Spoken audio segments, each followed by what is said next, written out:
di akhir akan kami berikan ini ya apa namanya kelas online gratis gitu karya tulis ilmiah teman-teman bisa belajar langsung. Jadi itu yang akan kami berikan. Nah, jadi ini teman-teman ada 11 international exposure negara yang pernah saya kunjungi di mana 11 negara ini itu dikunjungi karena saya terkait dengan riset gitu ya. Jadi saya berangkat contohnya ke Amerika, kemudian ke Australia itu semuanya karena bidang penelitian. Itu uniknya di sana.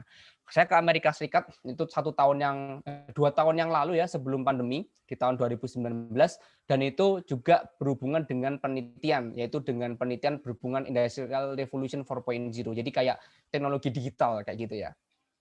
Terus kemudian materi yang akan saya sampaikan di sini santai ya. Jadi silakan kalau sambil makan siang gitu mau sambil ngemil, silakan nggak ada masalah gitu ya. Dan sudah kelihatan ya tulisannya materinya adalah happy with research. Jadi sudah kelihatan bahwa ini tidak materi yang berat gitu, tapi lebih ke memberikan informasi kepada teman-teman, kemudian juga kalian bisa take notes karena saya akan menyampaikan beberapa kompetisi ilmiah yang bergengsi di tingkat nasional maupun internasional. Dan itu bisa membuat kalian yang nantinya pengen jadi mawapres atau mungkin teman-teman di sini pengen kerja ya, karena ada beberapa kompetisi kalau teman-teman menang itu akan mendapatkan pekerjaan lah gitu. Jadi kalau udah lulus akan direkrut oleh mereka. Dan intinya dimotivasi berkarya dan pengenalan kompetisi ilmiah bergengsi di tingkat nasional maupun internasional. Nah, kalau misalkan teman-teman pengen tahu lebih lanjut tentang saya, jadi saya asli Bantul dari Jogja, teman-teman. Dan alamat saya saat ini di Gowasari Pajangan, termasuk saat ini saya mengisi juga di rumah. Jadi teman-teman harus tetap jaga kesehatan ya, karena ini sekarang juga sedang pandemi. Hobi saya adalah meneliti dan mencoba hal baru, kemudian juga ada traveling dan bisnis. Dan kalau misalkan ingin keeping touch kayak informasi saya, mau kontak silakan bisa via Instagram juga di DM di @reza_alia_akbar kayak gitu ya. Nah, saya juga punya buku di mana ini saya tulis tahun 2016 setelah saya lulus SMA ya. Jadi di sini kan pasti ada yang senam PTN ya teman-teman ya. Nah, kalau kalian di sini senam PTN pasti kan ada waktu 3 bulan itu ibaratnya nggak ngapa-ngapain gitu ya. Nah, disitulah akhirnya saya memutuskan untuk menulis satu buah buku berhubungan dengan penelitian ilmiah remaja. Jadi ini buku saya dan kemudian buku itu sekarang sudah di-upgrade menjadi modul di kelas KTI di SHI kayak gitu. Nah, sekarang sebelum mulai, saya akan memulai dari sebuah kisah inspiratif dari bimbingan SHI. Jadi pada tanggal 23 Desember tahun 2020, tepatnya di 18.29 WIB, saya dikontak oleh kepala sekolah, salah satu dari mitra SHI gitu ya, di tingkat sekolah dasar. Dan beliau itu sangat berterima kasih karena di sekolah ini ada anak namanya Bardan. Anak ini masih kelas 5 SD, teman-teman. Jadi bisa dibayangkan ya, masih kecil. Dan selama 5 tahun sejak dia masuk SD, anak ini tuh nggak mau berbicara. Bahkan sampai didampingi oleh psikolog. Jadi di sini teman-teman bisa paham ya kondisinya Bardan ini seperti apa. Kemudian kita melakukan pembinaan. Mentor SHI masuk, melakukan pembinaan. Dan sekarang anak ini bisa berbicara, bisa berkarya. Bahkan kemarin telah mendapatkan perunggu tingkat nasional di bidang kompetisi ilmiah. Dan di situ saya langsung bilang ke kepala sekolah gitu ya. Dan Bardan itu telah menemukan sesuatu yang membuatnya bahagia dan belum pernah ia temui sebelumnya, yaitu apa? Penelitian. Jadi sehingga ia itu memiliki kebanggaan ketika menghasilkan sebuah karya dan berbicara karena ia menyukainya. Ini bukan rekayasa semata, teman-teman. Dan ini ada ya, kita sebut sebagai peneliti cilik, udah punya 2 prestasi di tingkat internasional, 1, nasionalnya 1. Nah, pertanyaan untuk kalian adalah, Bardan ini masih SD. Bagaimana dengan kalian? Nah, jadi ini nggak perlu dijawab langsung, tapi paling nggak kalian bisa menanamkan di diri kalian bahwa yang mungkin sudah pernah ikut kompetisi belum juara nggak apa-apa, ayo kita coba lagi. Yang mungkin belum pernah sama sekali ikut KTI, silakan kalian bisa menanamkan diri sendiri untuk segera untuk bergerak agar bisa punya karya.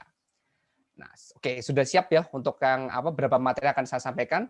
Kita akan let's do the survey and please prepare your phone. Saya akan coba share screen. Jadi silakan teman-teman bisa prepare handphonenya ya.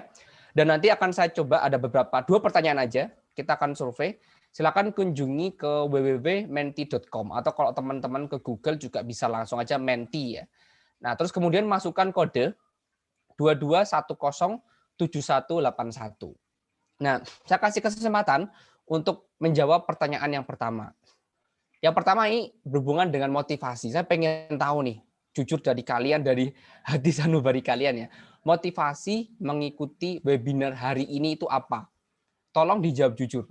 Saya pernah ya ngisi, ada yang bilang karena wajib dari cuttingnya, oke nggak masalah. Karena pengen motivasi Kak, oke. Ketiga, mungkin pengen mendapatkan ilmu. Keempat, karena lagi gabut, karena ini hari Minggu, terus pengen dapat materi, itu juga nggak apa-apa. Nah, saya pengen tahu, silakan. Oke, disuruh temen, ini luar biasa ya. Jujur sekali, nggak apa-apa. Silakan bisa dipaparkan sebanyaknya, ini udah ada satu nih. Jadi saya pengen teman-teman juga aktif ya. Oke, ada yang pengen dapat motivasi ilmu. Oke, lagi maklum ya, hari Minggu ya. Terus pengen dapat ilmu, mengisi waktu luang, ingin menambah wawasan, penasaran, oke. Terus ada yang mencari motivasi biar bisa pamer prestasi, agenda himpunan. Oh ya, betul ya. Saya juga dulu di himpunan lama jadi staf, kemudian jadi ketua departemen di Ristek ya teman-teman ya. Sama ya, jadi tahulah kondisinya bagaimana. Terus buntu sama penelitian. Oh, oke, ini berarti kayaknya sepertinya mau mulai. Dan bingung dengan motivasi, ada yang gabut. Oke, ngisi waktu juga. Ada yang karena panitia. Luar biasa ini ya, karena panitia akhirnya ngisi. Oke lah, jadi saya sudah bisa melihat ya kondisinya teman-teman gimana. Oke, biar tentaran nggak mager. Sekarang pertanyaan yang kedua ya. Pertanyaan yang kedua ini teman-teman, nah saya akan memulai dari sini. Jadi saya pengen tahu dulu nih pandangan kalian, sebenarnya karya tulis ilmiah itu apa sih? Gitu. Nggak, di Menti ini nggak bisa panjang ya jawabannya. Jadi silakan kalian jawabnya kata kunci aja yang menggambarkan terkait dengan karya ilmiah. Jadi sebelum itu saya pengen tahu, teman-teman tahu nggak sih KTI itu apa sebenarnya? Kalau misalkan atau ini ya, first impression kalian gitu untuk apa namanya KTI? Sebuah karya tulisan, betul sekali. Terus habis itu KTI, wah ini orangnya sangat kreatif sih ini. Oke, terus habis itu disingkat jadi KTI. Ya betul sekali ya. Ada yang pusing kerjaan anak kimia, apalagi nih tulisan hasil riset, oke. Sulit paham, ada yang sulit paham ternyata. Pusing karya, oke, banyak yang pusing ya ternyata ya. Oke, berarti betul lah. Berarti kalau misalkan di sini tuh pandangan saya betul lah. Beberapa orang itu kadang ngomongin KT itu susah ya. Ada kan, ada yang bilang susah, ada yang bilang pusing, ada yang karena tulisan oke lah ya. Terus sulit paham ya. Sulit paham ada dua nih.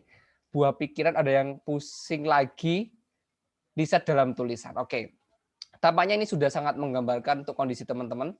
Nah, sekarang tugas saya adalah ingin memperkenalkan kalian terkait dengan karya tulis ilmiah. Dan ternyata KTI itu tidak sepusing yang kalian kira, tidak sesulit yang kalian duga gitu ya. Oke, kita akan coba ya. Sekarang langsung aja nih. Saya pengen kalian coba persiapan di chat Zoom. Nah, saya pengen lihat nih.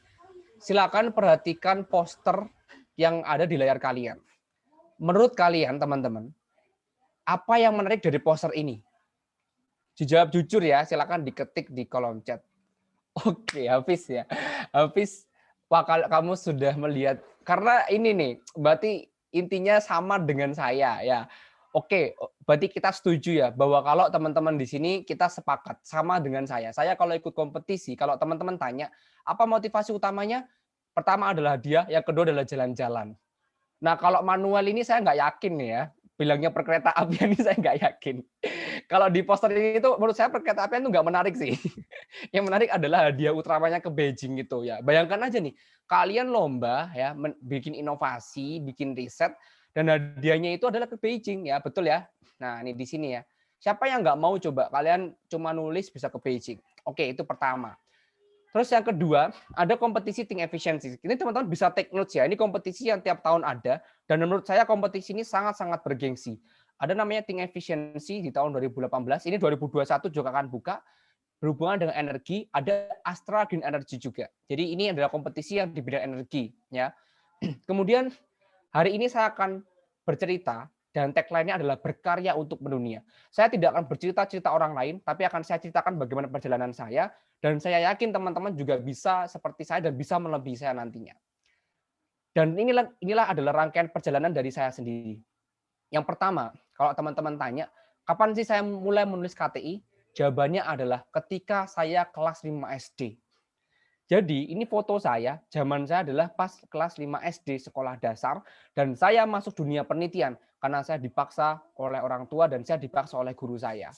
Dan di sini kalau kalian memang hadir karena pengen punya motivasi, karena kalian sudah punya di bidang riset dan kalian pengen punya riset sendiri, punya karya dan prestasi, maka saya akan mengapresiasi kalian dengan sebesar-besarnya. Karena saya masuk itu bukan karena passion dulu, justru karena saya dipaksa, saya menemukan passion saya di dunia riset. Dan kemudian ketika SMP, saya punya sebuah cita-cita, teman-teman. Dan impian itu menurut saya adalah impian yang besar. Saya pengen naik pesawat terbang keluar kota, terutama keluar Pulau Jawa, dan dibayari oleh pemerintah.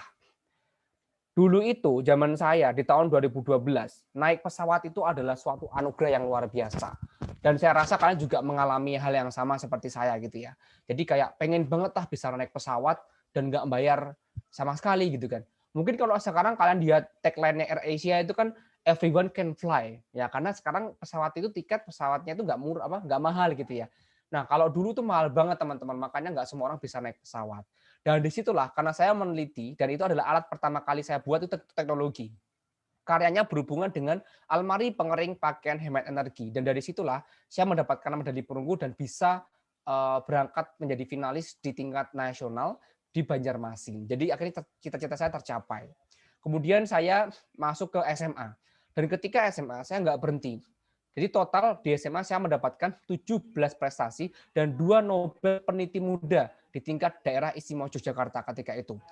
Dan saya lanjut, nah ini kalau kalian punya adik yang masih SMA, teman-teman, bisa diminta untuk ikut namanya Toyota Eco Yacht Indonesia. Toyota Eco Yacht ini hadiahnya nggak main-main. Untuk anak SMA, kan bisa dapat hadiah sampai 145 juta, dan sekolah yang bersangkutan akan diberikan semacam greenhouse yang itu akan sangat berkesan. Dan greenhouse-nya dikasih nama penelitinya. Keren banget kan? Jadi kalau saya ke sekolah saya sendiri, di SMA 1 Jogja, itu ada greenhouse yang namanya Reza Greenhouse yang itu dibuat oleh Toyota, sumbangan dari hasil karya penelitian yang pernah saya buat ketika itu. Nah, terus saya pernah tadi nulis buku di tahun 2016, dan bagaimana kehidupan saya ketika kuliah? Jawabannya adalah saya semakin ikut kompetisi dan banyak sekali prestasi yang pernah saya raih. Yaitu adalah total 43 prestasi saya raih ketika saya itu masuk kuliah. Jadi teman-teman di sini, kalau teman-teman mungkin masih masuk di dunia penelitian, it's okay, nggak ada masalah. Karena penelitian itu bisa kita mulai kapanpun ya. Jadi nggak ada kata telat di sana. Dan puncaknya, kenapa saya pengen punya prestasi banyak? Sebenarnya saya ngejar berhubungan dengan mahasiswa berprestasi. Mapres ketika itu saya dapat Mapres 2 ITS, dan hadiahnya adalah saya mendapatkan short course program ke Amerika Serikat selama 5 minggu, menjadi Indonesian Ambassador. Dan tahulah teman-teman, ketika menjadi ambassador, saya bisa memiliki akses, pertama, saya bisa ke NASA, kedua, saya bisa ke Boeing, perusahaan terbesar untuk pesawat terbang di dunia, saya bisa ke Microsoft, dan saya bisa ke Google. Dan itu nyata, teman-teman. Ada ceritanya di sini, kalau teman-teman memang minat, jalurnya cukup mudah. Seluruh Indonesia hanya dipilih dari 4 orang, di mana 2 wilayah timur dan 2 wilayah barat. Kalau wilayah timur saya dapat ya dari 2 kesempatan itu, wilayah barat kemarin yang dapat adalah dari UI dan ITERA, dari Lampung. Nah, teman-teman yang mungkin dari ITB silakan kalau nanti berminat, bidangnya adalah penelitian gitu. Dan puncaknya 2018 saya mendapatkan penghargaan ya, penghargaan sebagai peneliti muda di bidang transportasi terbaik oleh Pak Menteri Perhubungan Budi Karya Sumadi. Nah, itu secuplik saja gitu. Dan sekarang saya akan coba memaparkan sedikit demi sedikit bagaimana impact dalam sebuah karya tulis ilmiah, dan saya yakin KTI itu tidak ada yang membuat pusing. Teman-teman pusing karena mungkin kalian memikirkan bahwa KTI itu sudah tulisan yang tebal, kalian harus meneliti cukup waktu yang lama, kemudian itu membosankan. Ternyata itu bisa ditepis semuanya, teman-teman.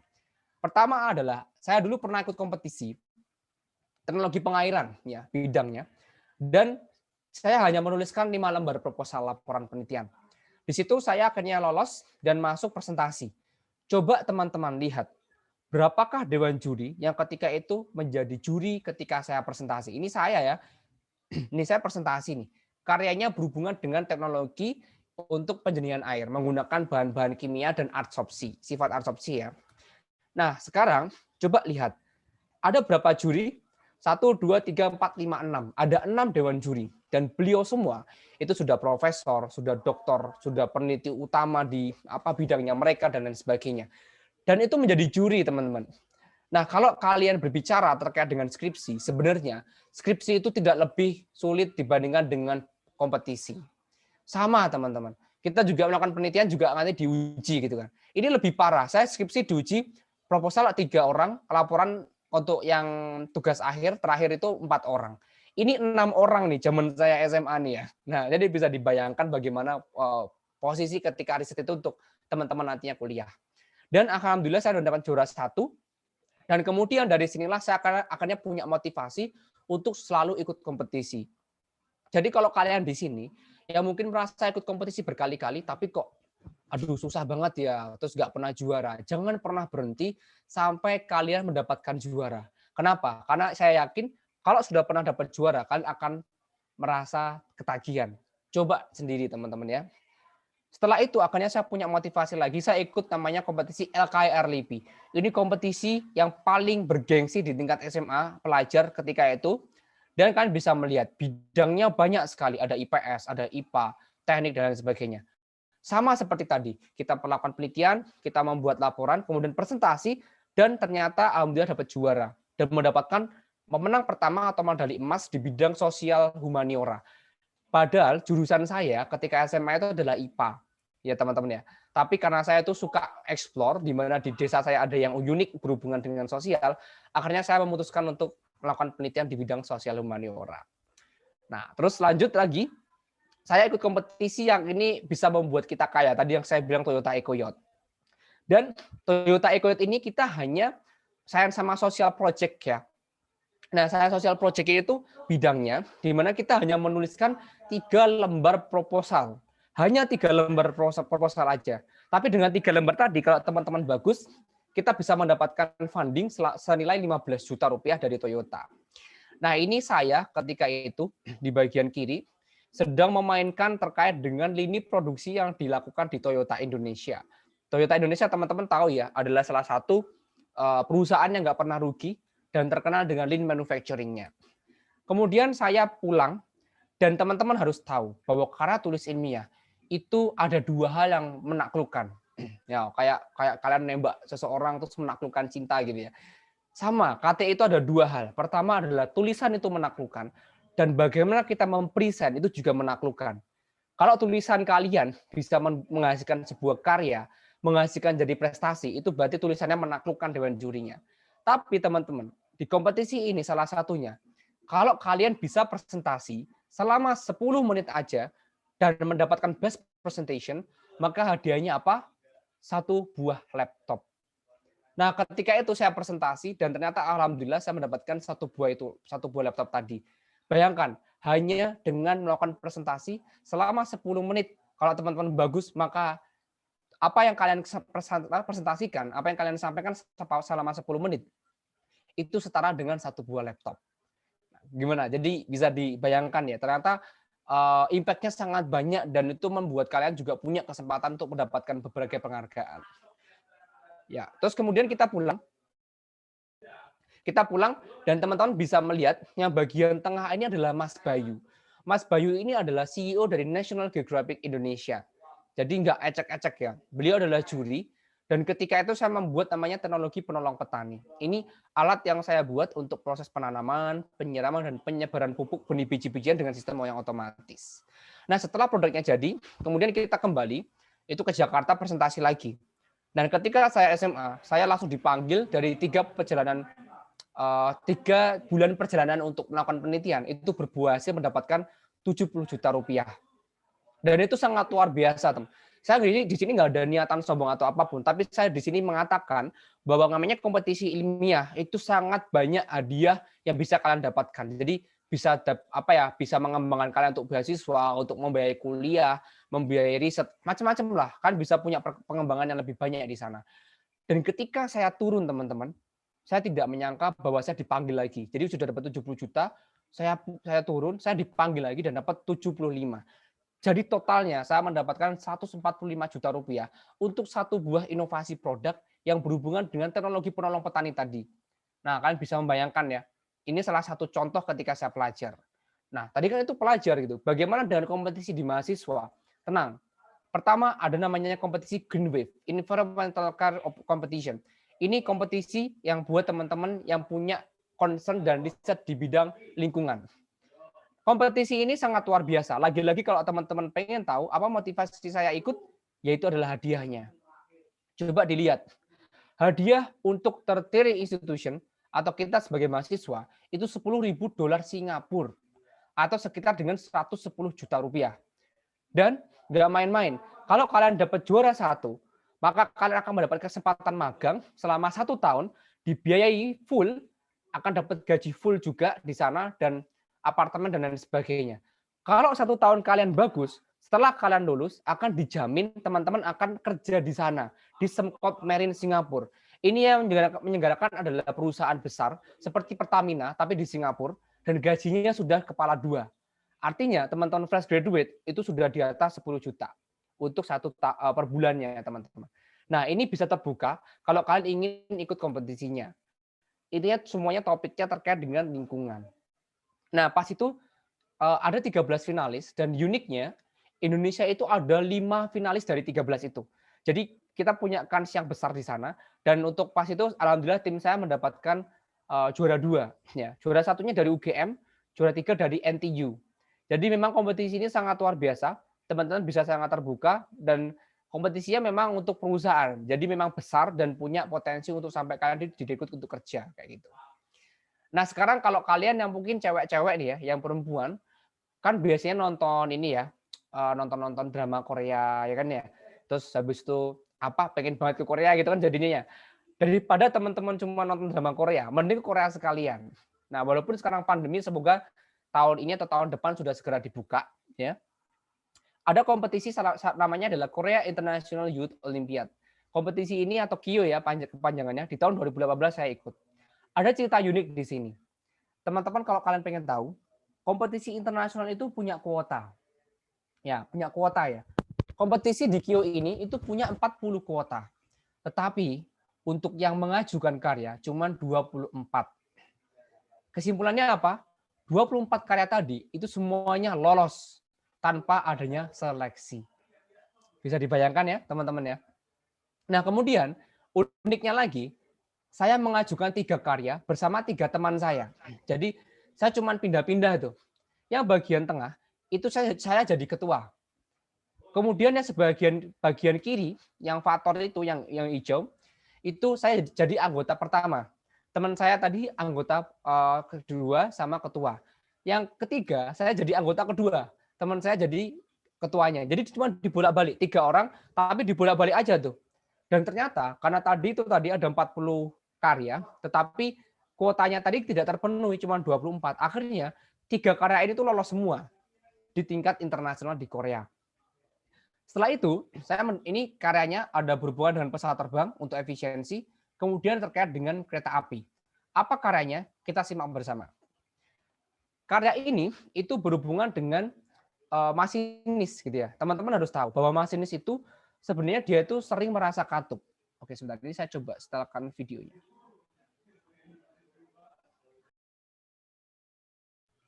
Oke, ini lagi loading.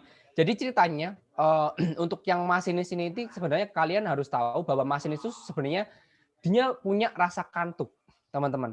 Kenapa kok bisa kantuk? Karena bayangin aja, ketika dia itu harus dari Bandung gitu misalnya ya, kemudian dia ke Jogja, itu kan dia melewati rel dan dia sama gitu ya. Kondisinya tuh sama, sangat monoton.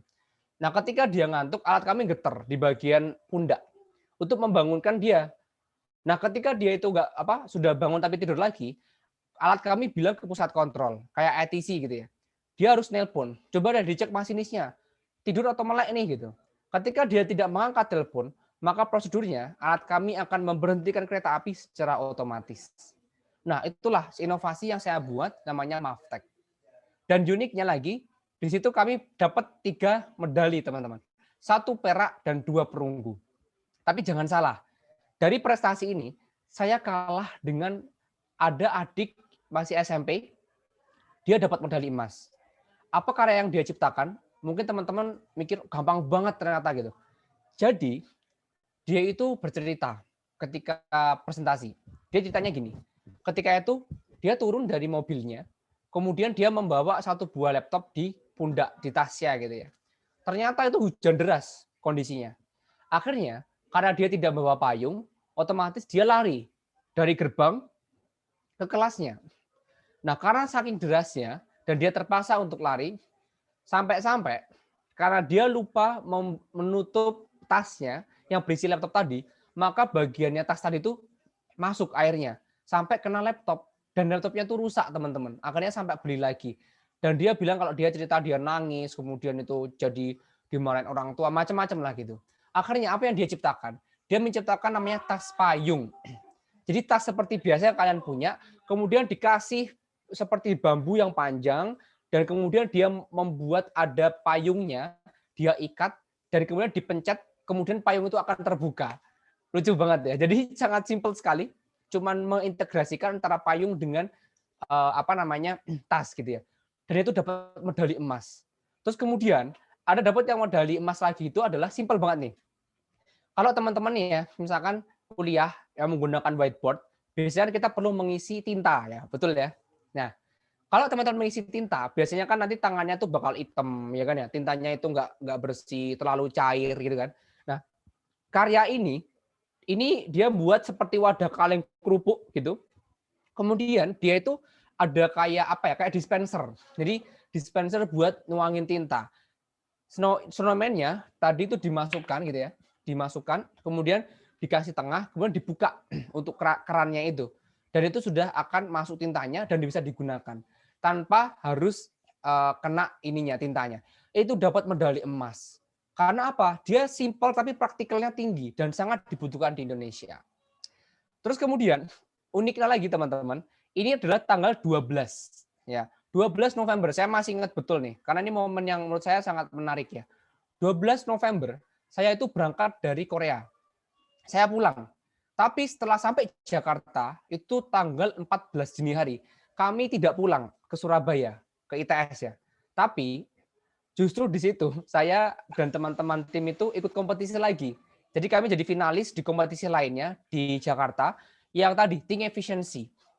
Kompetisinya sangat luar biasa. Kita berhubungan dengan energi, dikasih booth pameran dari Shell Indonesia, dan kita mempresentasikan karya yang namanya adalah RepG. Apa itu? Kita simak di sini.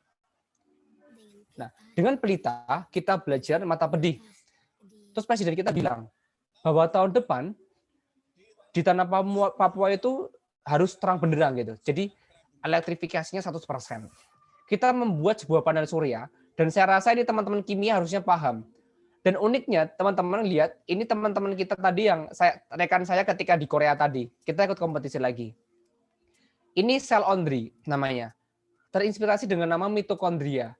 Berlapis-lapis penghasil energi ya, kan itu sel. Kita buat sebuah sel surya yang dia itu bisa memiliki efisiensi yang tinggi ketika berada di pada sinar matahari ataupun panas. Setiap sel dia akan menghasilkan listrik, kemudian disimpan pada superkapasitor. Kita tidak menggunakan handphone kayak baterainya handphone ya, tapi kita menggunakan superkapasitor karena dia lebih hemat untuk menyalakan listrik di daerah 3T. Namanya adalah REPG, Recycled Panel Eco Energy. Jadi itu adalah salah satu panel yang untuk eco energy gitu ya, dan dia itu bisa di maintain secara berkala dan dibuat uniknya ya, dibuat dari HDPE daur ulang. Nah, ketika itu kami berempat, kami mendapatkan first winner, hadiahnya lumayan banget ya, dapat 30 juta rupiah. Tapi teman-teman, ada cerita yang menarik nih. Ketika kami pulang, ada salah satu hadiah yang membuat kami sangat bahagia. Kami mendapatkan sebuah email, ya terutama saya, dan tiket pesawat terbang. Dan ketika kita cek ini tiketnya, kita itu mendapatkan hadiah ke Shanghai. Nah, jadi kalau kalian dapat juara satu di kompetisi ini, hadiahnya adalah ke Shanghai, ke China. Plus, ya nih ya, plus hal ini membuat kalian akan gembira banget gitu. Itu apa? Yaitu bisa ke sini, ke Shell Indonesia, kemudian ke Shell Technology Limited di Shanghai. Kalian bisa ngelihat, di sana tulisannya adalah teknologi limited. Artinya, tidak semua orang tuh bisa mampir ataupun masuk ke situ. Dan yang membuat kami bahagia lagi adalah kami berangkat dengan menggunakan maskapai terbaik di dunia dengan kelas bisnis. Luar biasa teman-teman. Bahkan sampai sekarang saya masih bisa membayangkan momen itu gitu. Saya nggak pernah sekali-sekali mungkin biasanya naik ekonomi lah ya. Ini naik bisnis loh. Dengan maskapai Singapore Airlines, maskapai terbaik di dunia. Dan nggak main-main untuk berangkatnya aja dari Jakarta ke Shanghai. Itu harga tiketnya setara dengan 2 motor Vario. Untuk berangkatnya aja ya. Dan itu luar biasa. Kita dapat lounge, kita bisa dapat ke fasilitas bagaimana sih jadi orang sukses ataupun kayak orang-orang punya banyak duit kan di bisnis kelas ya. Itu kita bisa merasakan dan itu semua tim diberangkatkan dan semuanya naik bisnis kelas. Dan enaknya lagi ya pas musim dingin 15 Januari pas itu 15 Januari 2019 ketika itu dan itu di Shanghai posisinya. Nah, terus tadi yang mungkin berbicara. Tulisan itu KTI itu panjang. Kita harus nulis. Ribet, males, dan bikin pusing. Tapi teman-teman, saya pernah menulis satu buah karya, esai, dan itu hanya 1 lembar kertas A4. Ya. Hadiahnya kemana? Ke Korea Selatan. Bayangkan, cuma nulis 1 lembar kertas A4, hadiahnya ke Korea Selatan. Nah, apa yang saya tuliskan? Jadi pas itu kompetisinya ada kompetisi internasional nih. Bisa dilihat, dapatkan kesempatan beasiswa Vali-Vanit ke Korea Selatan dengan mengikuti kompetisi esai. Dan kalau juara 1 teman-teman ke Korea, juara 2 itu ke Singapura, juara 3 ke Malaysia. Dan ternyata ketika itu saya dapat juara 1. Jadi saya berangkat ke Korea Selatan. Nah sekarang saya pengen mendengarkan suara kalian di sini ya. Tadi saya sudah janji ya, yang aktif akan saya berikan hadiah kelas online KTI dan nanti akan saya catat poinnya. Silakan kan bisa skimming dulu, nggak perlu dibaca detail. Dan posisikan teman-teman menjadi dewan juri esai.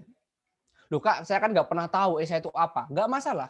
Posisikan kan jadi dewan jurinya, coba dibaca. Dari bagian atas, bagian tengah, bagian depan, kemudian dari ini tengah-tengahnya sampai ke akhir. First impression kalian saya pengen tahu. Sebagai dewan juri, ya nanti raise hand ya silakan ya. Menurut kalian apa sih yang menarik dari esai ini? Oke, saya tunggu nih. Siapapun yang mau silakan. Nanti kalau cuma satu yang ngomong ya berarti poinnya cuma yang bersangkutan itu dan nanti kalau kita total di akhir maka itu yang akan mendapatkan hadiah gitu ya. Saya berikan kesempatan bisa diamati. Salah betul nggak masalah ya. Karena kalian dari judge ya. Orang namanya dewan juri itu adalah judging. Jadi nggak ada benar salahnya. Coba dilihat. Ini esai, karya esai. Kalau teman-teman mungkin pernah nulis KTI, kira-kira apa yang membuat kalian tuh berbeda? Wah, ini sudah ada nih. Rilom ya, Rilom Akbar. Oke, silakan bisa langsung open mikrofon, bisa disampaikan. Halo. Oke, masuk. Silakan. Kalau menurut saya itu ada gambarnya kan Kak, yang di tengah itu. Jadi kayak kalau saya jadi jurinya kayak kebayang gitu. Ini tentang apa kayak gitu. Oke. Terima kasih Mbak untuk ilmu akal. Berarti betul ya jawabannya karena itu juga poin yang akan saya sampaikan. Berarti selamat Nuril dapat 1 poin nih ya. Ada lagi nggak teman-teman? Sebenarnya ini banyak banget ya. Tapi saya pengen kalian ada yang nemuin lagi nggak? Oke, Manuel. Kalau menurut saya ini tuh mengaitkan apa ya suatu teknologi dengan manfaat yang real gitu, manfaat yang real sesuai dengan keadaan dan kebutuhannya gitu. Jadi bisa menempatkan teknologi kepada kebutuhannya. Itu yang bikin jadi menarik. Oke, berarti Manuel di sini meng-highlight terkait dengan topik ya. Oke, sama sesuai dengan saya ini. Sebentar saya tuliskan ya, nanti biar nggak lupa. Oke, Manuel dapat 1 poin. Sekarang ada Iva. Oke, silakan Iva. Halo Kak, menurut saya itu kan ada quote dari Pak Jokowi dan juga dari judulnya tuh mengarah ke visi misinya Pak Jokowi gitu guna untuk jembatan. Jadi kayak bisa menjadi solusi dari apa yang diajukan Pak Jokowi. Gitu. Oke, karena Iva nyebutin 2 dan dua-duanya betul, maka Iva dapat 2 poin. Oke, selamat ya. Berarti Iva sekarang memimpin nih. Tadi ada yang lainnya sudah saya catat ya, ada Manuel juga tadi, terus ada Akbar ya, dapat 1 juga. Nah, Iva dapat 2 poin. Betul sekali. Sekarang kita akan bedah. Ini sekaligus saya bilang, kalau teman-teman tahu, saya akan memberikan sebuah tips and trick esainya. Karena gini, pandemi ini banyak sekali kompetisi esai. Tapi banyak dari kita nggak tahu esai. Nah, esai itu simpel banget. Teman-teman tadi pertama betul ya, terkait dengan visi. Kalau kita berbicara visi, berarti masa depan. Ya. Kalau berbicara esai, itu seperti PKM GFK, gagasan futuristik. Jadi kayak ibaratnya itu gagasan yang mungkin bisa diimplementasikan 10 tahun mendatang. Oke, paham ya? Nah, itu adalah esai. Kalian bisa ngelihat. Kalau dari sana, itu sudah terlihat. Di situ saya bilang, mewujudkan jembatan udara kawasan 3T yang efisien untuk pesawat N219 Indonesia. Faktanya, saya tidak melakukan penelitian untuk pesawat N219, karena itu pesawatnya Indonesia sekarang dan belum jadi gitu ya. Nah, itu salah satunya. Terus tadi betul, yang ada quote-nya Joko Widodo itu iya. Jadi, esai itu kalau bisa jangan monoton.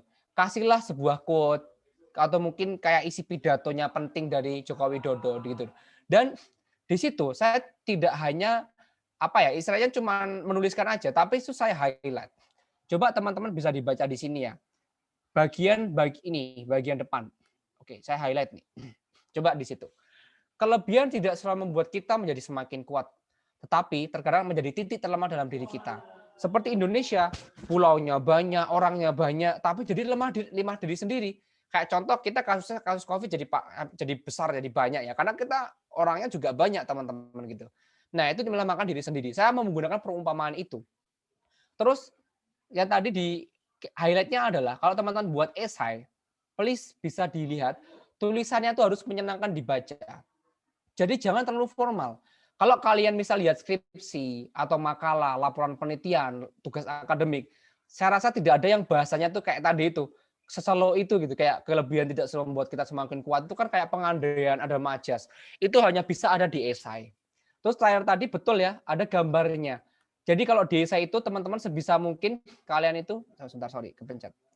Jadi kalau di esai itu teman-teman sebisa mungkin memberikan gambar gitu ya. Karena untuk infografis terkait dengan tulisannya. Jadi biar juri itu nggak bosen gitu loh untuk melihat. Oke, terus itu esai ya sekarang ya. Jadi ingat, KT itu nggak susah. Satu lembar pun teman-teman niat, teman-teman tahu rahasianya bisa berangkat ke Korea Selatan tuh. Jadi saya beneran berangkat. Nah, ke sini, ke Geobok Pelis namanya. Itu selama 2 bulan dengan modal 1 lembar kertas A4. Yang saya rasakan semua juga bisa nulis seperti itu gitu ya. Nah, terus kemudian untuk lomba yang berikutnya adalah lomba yang tadi di awal, yang tadi kalian bilang hadiah utamanya jalan-jalan. Ada namanya lomba penelitian transportasi. Dan ketika saya jadi 5 minggu jadi mahasiswa baru, saya mendapatkan kesempatan yang luar biasa. Saya dapat juara 3. Hadiahnya 20 juta plus education trip to Australia. Jadi saya bisa ke rumah keong ini. Saya ke Sydney dan itu karena lomba penelitian transportasi. Dan berangkatnya luar biasa. Saya berangkat bareng-bareng oleh peneliti dari penelitian perhubungan. Jadi kayak researcher ya, peneliti keren gitu, yang dia di perhubungan gitu, di dinas perhubungan. Kemudian kita dapat uang saku. Uang sakunya nggak main-main. Kalau kalian nanti mau ke sana, itu dapat uang saku yang bisa dibeliin 2 iPhone. Enak ya, bisa dibeliin 2 iPhone di Australia kayak gitu. Terus selanjutnya 2017 itu tadi topiknya kereta api, kami ikut lagi karena kalau belum juara 1 masih boleh ikut. Nah ini ketika itu saya ikut di kompetisinya lagi dan ini di finalnya di UI ya, di Universitas Indonesia. Dan akhirnya saya bisa pecah telur dapat juara 1. Dan hadiahnya nggak 20 lagi tapi dapat 50 juta. Hadiahnya plus tadi education trip to Beijing. Dan saya mendapatkan satu trofi. Trofinya itu beratnya 18 kg. Kan bisa membayangkan. Jadi kalau masukin di bagasi pesawat itu udah penuh gitu ya. Itu masih terpampang karena itu trofi menteri yang sekarang masih ada di jurusan saya, teman-teman. Itu sangat berkesan banget nih trofinya. Nah, akhirnya diberangkatkan ke sini satu tim ke salah satu tempat destinasi paling favorit ya untuk di 7 keajaiban dunia di Great Wall dan enaknya pas musim dingin. Kelihatannya panas tapi dia itu banyak saljunya teman-teman karena habis turun salju ketika malam gitu ya. Terus ke Shanghai dan saya berangkat ketika itu saya menjadi peserta pemenang termuda sampai saat ini. Nah, saya rasa teman-teman yang masih mahasiswa baru, tahun ini kompetisinya dibuka lagi, silakan bisa ikut kompetisinya. Dan kemarin saya dapat bocoran nih. Rencana ya kalau ini misalnya masih udah bisa dibuka bariernya, akan diberangkatkan tahun 2022 itu ke Italia. Jadi tahun depan itu hadiahnya ke Italia, teman-teman. Wah, seru ya. Jadi dulu pertama 2016 ke Australia, 2017 ke mana? Ke Beijing, 18 itu ke Belanda. Nah, 2019 kan itu sama 2020 kan ada mulai ada ya pandemi ya. Itu akhirnya nggak ada. Tapi 2022 rencana lombanya sekarang tahun ini itu ke Italia. Nah, silakan kalau pengen ke Italia bisa ikut kompetisi ini. Terus ada Disconverse. Disconverse ini saya dapat double winner. Teman-teman yang mungkin suka rancang-rancang inovasi produk ya, berhubungan dengan teknik, berhubungan dengan kimia, ini bisa cocok banget ikut ini. Dan itu karyanya adalah ini gabungan antara teknik dan ilmu kimia, teman-teman. Saya menggunakan termoelektrik ya, elektrokimia dan termoelektrik untuk proses pendinginan pada ikan. Jadi biar ikan itu tuh tidak basi. Dan itu pernah masuk laptop si Unyil. Jadi karya ini pernah masuk laptop si Unyil Trans 7 dan itu ada dalangnya. Itu pas kita shoot video, take video dengan Trans 7 di pantai ya untuk praktek terkait dengan teknologinya. Nah, terakhir, ini karena waktunya sudah mau habis, dari seluruh cerita tadi teman-teman, sebenarnya apa yang saya cari, setiap level itu ada ceritanya. Ketika SD saya pengen dapat prestasi, ketika SMP saya pengen naik pesawat, pas SMA saya pengen dapat prestasi yang banyak, pas kuliah saya pengen jadi mawapres, dan pas mau lulus saya pengen mendapatkan kayak program yang itu sangat berkesan ke luar negeri gitu. Dan sebagai mawapres teman-teman, saya mendapatkan privilege untuk seleksi menjadi Indonesian Ambassador untuk program namanya Study of the US Institute. Ya bisa dilihat ya. Dan di situ saya mendapatkan kesempatan berpidato perwakilan dari Indonesia dari 40 negara yang hadir di sana di Washington DC. Dan sebagai Indonesian Ambassador, saya mendapatkan kesempatan yang sangat-sangat luar biasa, teman-teman. Dan itu sangat terkenang untuk diri saya, yaitu saya bisa berangkat dan saya bisa mengunjungi NASA. Jadi akses langsung ke NASA, tempatnya kita bisa melihat dan sangat luar biasa. Saya biasanya hanya lihat di film-film ya, tapi ternyata saya bisa ke sana langsung. Kemudian saya bisa ke Capitol dan ke White House, Gedung Putih. Kemudian ke Microsoft, salah satu perusahaan yang monopoli dan terbaik di dunia untuk digital dari komputer. Kemudian cita-cita saya ketika kecil, saya pengen banget namanya ke Boeing, ke perusahaan di mana perusahaan itu besar banget teman-teman. Dan bahkan mereka tuh punya bandara sendiri untuk uji coba pesawatnya. Nah, itulah yang kemudian membuat saya akhirnya sangat bersyukur ya, sebelum saya lulus saya bisa mendapatkan kesempatan selama 5 minggu ke program Amerika Serikat. Dan bahkan sampai saat ini di perusahaan saya mendapatkan funding dari Amerika Serikat untuk menyelenggarakan program riset untuk anak-anak pelajar di seluruh Indonesia. Nah, itu dari program ini juga. Nah, itulah semua cerita terkait dengan karya yang pernah saya buat, perjalanan saya pernah saya dapatkan. Dan sebelum saya tutup, saya akan memberikan sebuah diskon. Ya, ada voucher untuk teman-teman semuanya yang hadir pada workshop ini. Nanti bisa kalian pakai untuk semua kelas di SHI. Dan itu sebelumnya teman-teman juga harus tahu bahwa yang kita berikan ini dari Science Center. Nah, Science Center Indonesia ini teman-teman adalah perusahaan startup company yang mungkin belum pernah follow, misalkan pengen tahu informasi terkait dengan kompetisi, silakan follow di Instagramnya @science_hunter. Dan kami sudah 3,5 tahun berdiri dan memiliki 3.500 existing buyers, pembeli, dan telah menjangkau 500 sekolah dan 83% provinsi di Indonesia. Kami punya komunitas 900 orang. Kalau kalian mau ikut, bisa silakan. Dan dari ITB itu juga lumayan banyak yang sekarang bergabung juga gitu ya. Nah, ini saya kasih lowongan juga. Bagi teman-teman Amiska yang punya prestasi penghargaan, silakan bisa join bersama dengan mentor kami. Nanti bekerja bersama di perusahaan SHI. Dan ini belum ada ITB nih mentornya nih. Masih ada UGM, ITK, ITS, UNY, UB, UNAN, UNAM, dan sebagainya. ITB belum ada. Saya menantikan dari ITB, silakan siapapun yang merasa pede, ya nanti kalau kami oprek, silakan bisa masukkan CV-nya, dan nanti bisa membimbing dan bekerja ya. Karena ini kita tidak hanya startup, tapi juga company. Kayak gitu. Nah, yang akan kami berikan, ini beberapa kelas yang bisa kalian pakai nanti kode kuponnya. Ada kelas KTI, ya ini akan saya berikan. Ya, nanti tanya jawab saya lihat nih, tanya jawab yang paling aktif siapa? Tadi yang paling, tadi siapa ya? Tadi Iva ya nggak salah ya. Kalau nggak salah tadi udah dapat 2 poin ya. Nanti yang satu orang tadi juga dapat 1 poin, yang tanya jawab nanti juga dapat 1 poin itu. Total di akhir akan mendapatkan free kelas KTI untuk selamanya aksesnya, bisa untuk skripsi, untuk belajar akademik ya, macam-macam nanti. Terus kemudian ada presentasi, ada business plan kalau mau belajar sendiri, mau beli silakan. ada esai juga, ini kelas yang saya buat, ada artikel dan literatur review dan lain sebagainya. Ya. Dan silakan semua pembelajarannya via website, bisa dilihat. Dan kebetulan sekarang lagi ada promo dengan diskon 40%. Jadi kalau nanti akan mendapatkan tambahan kupon, totalnya jadi 50%. Dan harganya bisa dilihat di sini untuk promo tengah tahun. Nah, bisa disimpan di sini. Kode kuponnya adalah juara bareng SHI. Jadi sudah saya buatkan untuk teman-teman yang ikut workshop ini. Kelas apapun berlaku dengan potongan 10% ditambah 40% tadi, teman-teman. Silakan bisa dipakai dan bisa dimanfaatkan, tidak ada batas waktunya dan bisa diakses selamanya.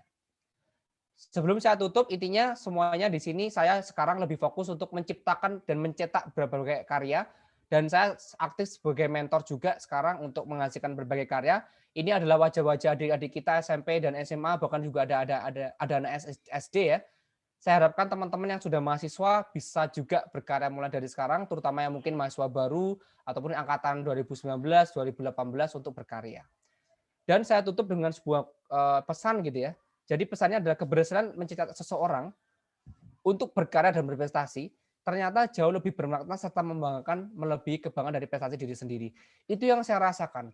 Bukan 60 prestasi yang saya banggakan sekarang, tapi saya justru lebih bangga ketika bisa menghasilkan banyak orang yang punya prestasi dan bisa melebihi saya. Saya tunggu karena dari kalian, saya tunggu prestasinya, dan silakan bisa membanggakan kampus kalian tercinta, dan terutama juga membanggakan Indonesia. Saya tutup dengan tagline SHI, Science Center Indonesia, mudah berkarya, prestasi luar biasa. Sekian dari saya, jika ada salah mohon maaf, waktunya juga sudah pas. Wassalamualaikum warahmatullahi wabarakatuh. Waalaikumsalam warahmatullahi wabarakatuh. Nah, gimana nih teman-teman setelah mendengar pemaparan materi dari Kak Reza? Gila ya, wow.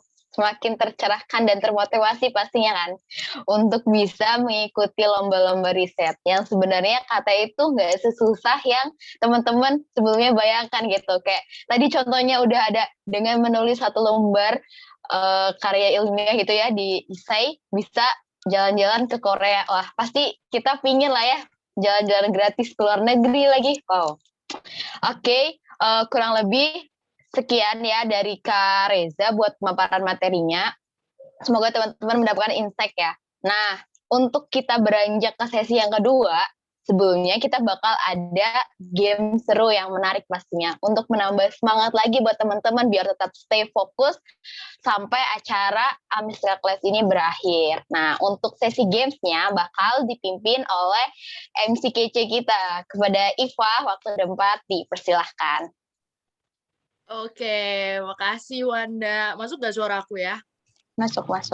Oke, thank you. Aduh, halo teman-teman. Gimana nih ketemu sama aku lagi? Semoga pada nggak bosan ya. Jadi, tadi gimana nih sesi pemaparan Kak Reza? Kalau aku sih, wah tadi sih keren banget ya nulis kayak karya tulis ilmiah di kertas A4 gitu ya. Terus ke Korea gitu apalagi ya. Wah, emang sih gila banget, itu keren banget. Nah, kalau teman-teman gimana nih? Nah, sebelum kita lanjut nih, tadi Wanda udah ngasih hint kalau bakal ada game. Coba aku minta tebak-tebakan dulu nih. Kalau menurut teman-teman, apa ya game yang bakal kita mainin hari ini nih, siang ini nih? Coba tulis di kolom Zoom-nya nih. Tulis misalkan, ini Pak, misalkan kayak gitu. Apa? Contohnya seperti apa? Coba tulis di kolom chat Zoom-nya. Aku tunggu ya.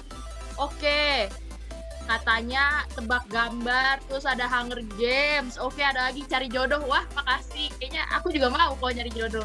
Oke, Family 100. Oke, sampai sekarang belum ada yang tepat. Nah, aku kasih tahu nih ya, kita bakal main teka-teki silang. Teka-teki silangnya kayak gimana tuh? Yuk, kita lihat dulu nih. Ada peraturannya sedikit. Nah, peraturannya nih teman-teman, aturan game teka-teki silangnya. Yang pertama, terdapat 5 pertanyaan dengan waktu untuk menjawab masing-masing soal adalah 90 detik. Yang kedua nih teman-teman, peserta dapat menjawab pertanyaan dengan cara mengetikkan nama kalian, izin jawab, underscore jawaban kalian. Oke ya, jadi kayak contohnya aku kasih misalkan Iva izin jawab, underscore misalkan jawabannya cacing gitu ya. Yang ketiga nih teman-teman, peserta yang menjawab paling cepat dan paling sedikit typonya yang menang. Dan keempat, apabila tidak ada peserta yang dapat menjawab soal, mohon maaf banget nih, kalau udah lebih dari 90 detik, soalnya dianggap hangus. Jadi gimana nih teman-teman ya? Udah paham dong pasti. Mungkin kita langsung aja ke soal pertama nih ya. Boleh banget nih. Oke, soal pertama nih ya. Jenis antibiotik oleh Alexander Fleming. Ini nomor pertama ya. Coba mungkin ada yang bisa nebak apakah itu gitu. Silahkan tulis di kolom komentar kayak tadi ya peraturannya. Coba-coba. Aku tunggu. Oke. Coba yuk. 90 detik ya guys, 90 detik. Oke, aku cek dulu kolom chatnya. Oke, Kak Hafiz ya, pertama ya. Kak Hafiz izin jawab penisilin. Oke, kita cek ya, penisilinnya L-nya double, gimana tuh? Bener apa enggak ya? Oke, jawabannya adalah benar, jadi Kak Hafiz dapat 1 poin. Oke, kita lanjut ke pertanyaan kedua. Oke, clue soal nomor 2 nih teman-teman. Gula yang paling umum ditemukan pada buah. Kira-kira apa ya gulanya ya? Coba. Oke, fruktosa. Oke, coba dilihat bener-bener ya nih ya.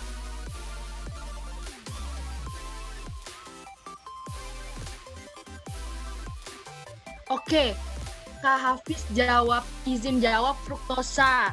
Oke, ini dalam clue-nya lagi dalam bahasa Inggris ya, jadi kasih yang lebih tepatnya gitu. Dalam bahasa Inggris. Kurang tepat ya, fruktosa. Tulisannya. Oke, JJ duluan ya. JJ, oke, izin jawab fruktos. Oke, JJ dapat 1 poin. Oke. Maaf ya Kak Hafiz ya. Oke. Loh, nggak ada briefing. Oke, jawaban selanjutnya. Soal selanjutnya. Alat untuk mengukur massa jenis suatu cairan. Ini mah udah kebayang lah, apalah pokoknya. Oke, coba dilihat, dicek baik-baik. Oke, aku tunggu. Oke, Hafiz jawabnya hidrometer. Oke, Wisnu jawabnya piknometer. Fahri jawabnya piknometer pakai C. Oke, Cia jawab piknometer. Oke, yang bener apa ya kira-kira jawabannya? Coba dicek dulu. Oke, yang benernya adalah pertama kali Wisnu jawab piknometer. Oke, benar. 1 poin buat Wisnu. Oke, mungkin bisa di next. Oke. Soal keempat, senyawa aktif pada cabai. Oke, kayaknya bersemangat banget ya. Oke, aku cek dulu jawabannya. Oke, Zu jawab capsaicin. Oke, Kak Manuel juga capsaicin. Oke, coba kita lihat cek jawabannya apa. Oke, benar banget. Zu dapat 1 poin. Oke, kita lanjut ke soal terakhir. Kayaknya semua dapat 1 ya. Oke, Q-nya adalah C sama dengan akar A kuadrat tambah B kuadrat. Oke. Ini udah kebayang ya, udah dipelajarin dari dulu. Oke, jawabannya apa nih kira-kira? Jawabannya, coba nih next. Oke, jawabannya Pythagoras. Oke, aku sambil cek ya tulisannya. Oke, bener. Jadi yang duluan jawab adalah Kak Manuel. Oke, satu poin ya Kak Manuel dapat. Catat iya teman-teman, karena semua tadi pada dapat 1 poin semua nih. Aku ada soal tambahan nih ya. Jangan tadi merhatiin Kak Reza nih. Coba ya didengerin ya. Pertanyaan tambahan dari aku. Oke, tadi Kak Reza itu membawakan materi tentang apa ya? Coba tolong dijawab dengan cara tadi juga sama. Coba, materi yang dibawain Kak Reza itu kira-kira apa? Buat yang tadi sudah jawab 5 orang yang berbeda tadi, coba dijawab. Oke, Kak Hafiz jawab motivasi berkarya. Kurang nih. Kurang. Judul tadi ya, judul yang tadi dari awal sampai akhirnya tuh. Yang di slide warna biru, coba. Kira-kira apa tuh teman-teman? Jawabannya. Happy with research. Oke, belum tepat. Kak Hafiz belum tepat, Kak JJ belum tepat, sorry. Yang lebih ininya, judul yang tadi itu loh, kan ada di presentasi tuh.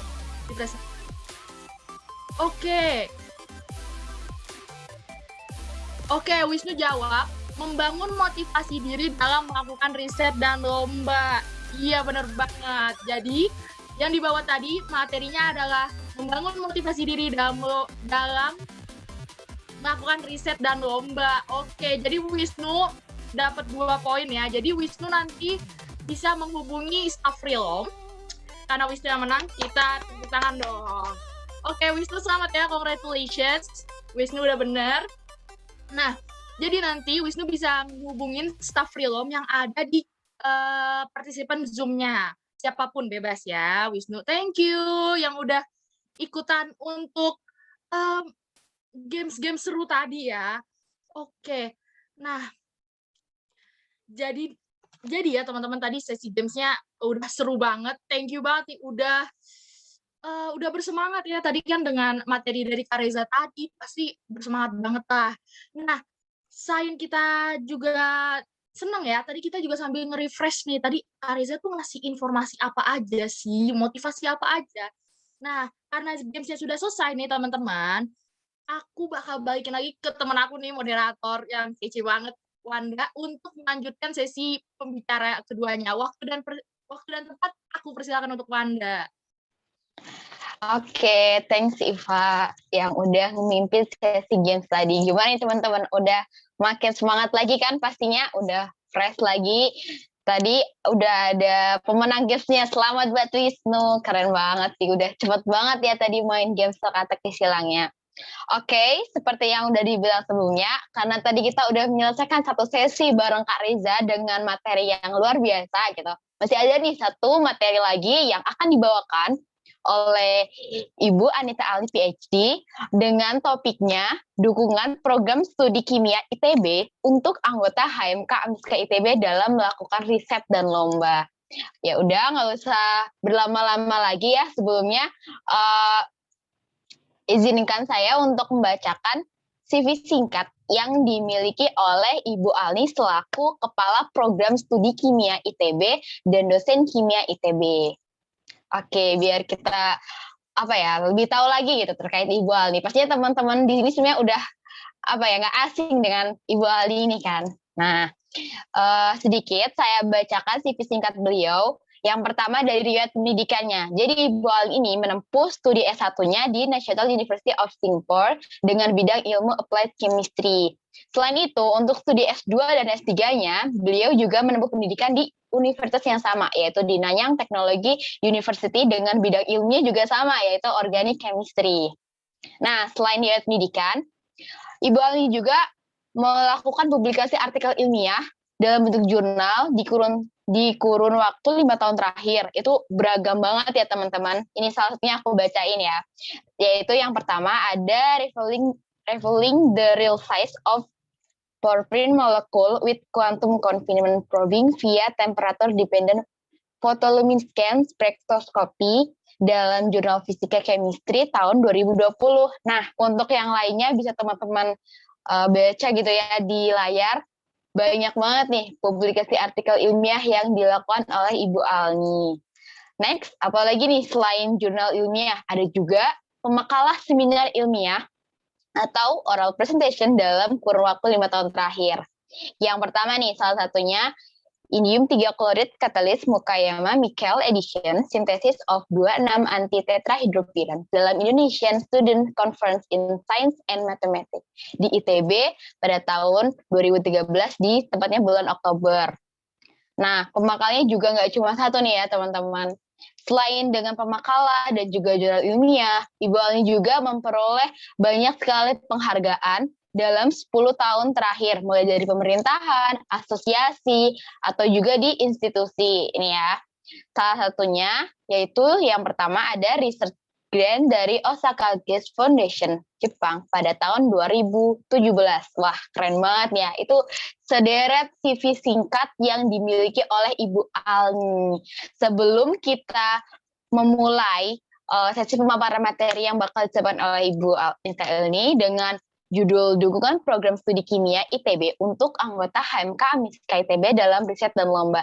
Saya ingatkan lagi buat teman-teman yang ingin mengajukan pertanyaan, bisa langsung klik aja di Slido yang udah di-share oleh panitia di room chat. Langsung aja kita sambut kepada Ibu Anita Alni, waktu dan tempat dipersilahkan. Baik. Assalamualaikum warahmatullahi wabarakatuh. Waalaikumsalam warahmatullahi wabarakatuh. Selamat siang semuanya. Suara saya bisa terdengar dengan jelas ya? Iya Bu, jelas. Oke, terima kasih. Sebelum saya mulai, saya izin off cam nanti selama saya presentasinya ya, karena internet saya beberapa waktu belakangan agak bermasalah sepertinya. Jadi pas wisuda juga tidak maksimal begitu ya saya menonton Anda semua. Baik, saya akan off kamera sebelum kita mulai dan saya izin untuk share screen.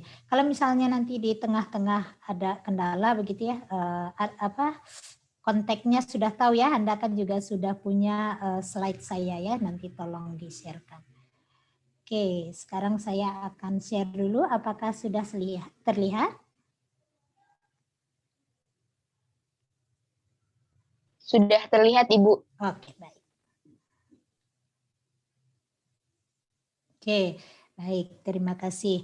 Saya dihubungi beberapa waktu yang lalu karena memang semangat begitu ya, Miska sekarang sepertinya semangat dengan banyaknya lomba-lomba begitu, dan saya juga senang berbagi dengan Anda semua kira-kira apa yang Prodi bisa lakukan gitu ya untuk membantu Anda semua mengejar prestasi seperti yang sudah dipaparkan Kak Reza tadi ya, banyak sekali lomba-lomba dan banyak sekali kesempatan yang bisa didapatkan gitu ya, apalagi zaman sekarang ini. Nah, pertama mungkin sedikit pendahuluan dulu ya, miriplah dengan yang tadi ceritanya Kak Reza gitu. Jadi pertama sebelum Anda ikut kompetisi, tentu saja mungkin Anda perlu tahu dulu kenapa sih ikut kompetisi gitu ya.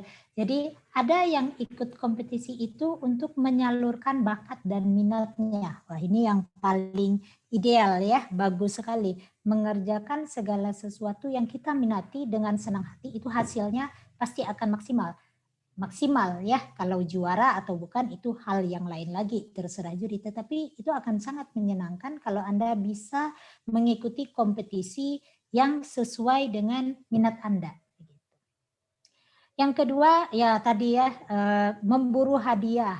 Nah, seperti Kak Reza, saya dulu juga berkompetisi itu ya, memburu hadiah itu motivasi utamanya mungkin ya. Mungkin Anda juga sekarang wah kompetisi begitu ya, itu memburu hadiah itu selalu menjadi motivasi yang menyenangkan. Padahal nanti Anda akan menyadari bahwa ternyata bukan hadiah itu ya yang menjadi manfaat terbesar untuk Anda ikut kompetisi. Nanti saya akan cerita. Hadiah itu mungkin ya senang gitu ya, senang kan dapat pengalaman macam, tetapi banyak manfaat lain dalam jangka panjang yang akan Anda dapatkan. Kemudian ikut kompetisi untuk mengisi waktu luang begitu ya, karena di kimia mungkin masih terlalu santai kuliahnya, wah cari-cari kegiatan gitu ya, ikut kompetisi begitu mungkin ya, buat sebagian.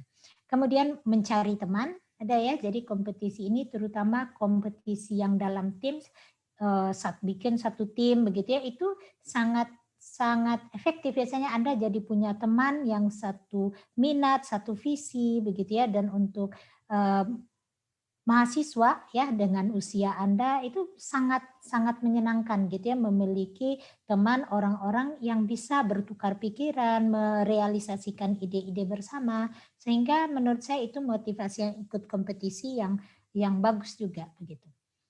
Ikut-ikutan, apakah salah? Menurut saya tidak salah juga gitu ya, silahkan motivasi ikut kompetisi ya, coba-coba dulu gitu. Kenapa? Karena belum tahu tadi senangnya begitu kalau misalnya berhasil gitu ya atau menjadi juara dalam satu kompetisi. Ikut-ikutan boleh-boleh aja gitu ya. Tetapi tentu saja akan lebih baik kalau ikut-ikutan seringkali jadinya tidak maksimal begitu ya. Jadi Anda kalau mau ikut kompetisi ikut-ikutan boleh, tetapi selalu memberikan yang maksimal begitu. Nah, sebelum saya cerita ini dari Prodi, saya mau cerita sedikit dulu kepada Anda begitu ya. Bagaimana kompetisi itu memberikan manfaat yang lebih untuk saya ya. Untuk saya memberikan manfaat yang tidak saya kepikir gitu ya sebelumnya waktu saya ikut-ikut kompetisi. Nah, di sini kalau Anda lihat di kiri atas 1997 sampai ini lombanya balap karung gitu. Apakah saya dulu juara balap karung? Nah, dari kecil itu saya ini ya sering sekali ikut kompetisi karena dulu saya tinggal di suatu desa kecil. Ya, jadi mungkin beberapa Anda yang kalau datang dari daerah begitu ya, jangan berkecil hati. Saya datang dari pelosok suatu desa kecil begitu ya. SD, SMP saya di suatu desa yang mungkin tidak ada di peta.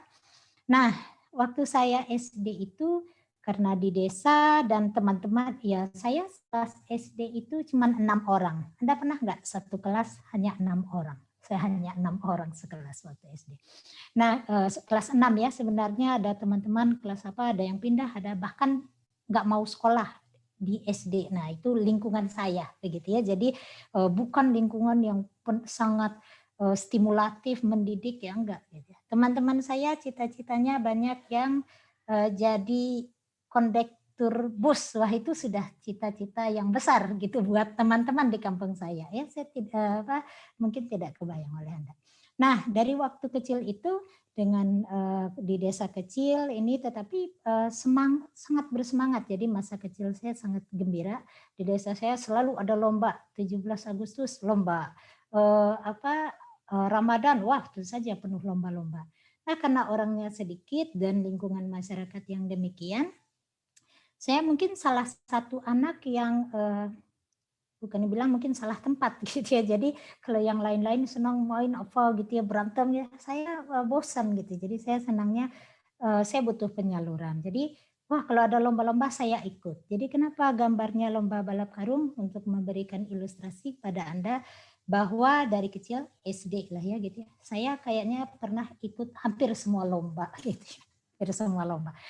Dan sekolah saya ya itu tadi karena SD kecil, SMP kecil di daerah, setiap ada permintaan lomba dari kecamatan, kabupaten itu selalu saya dikirim.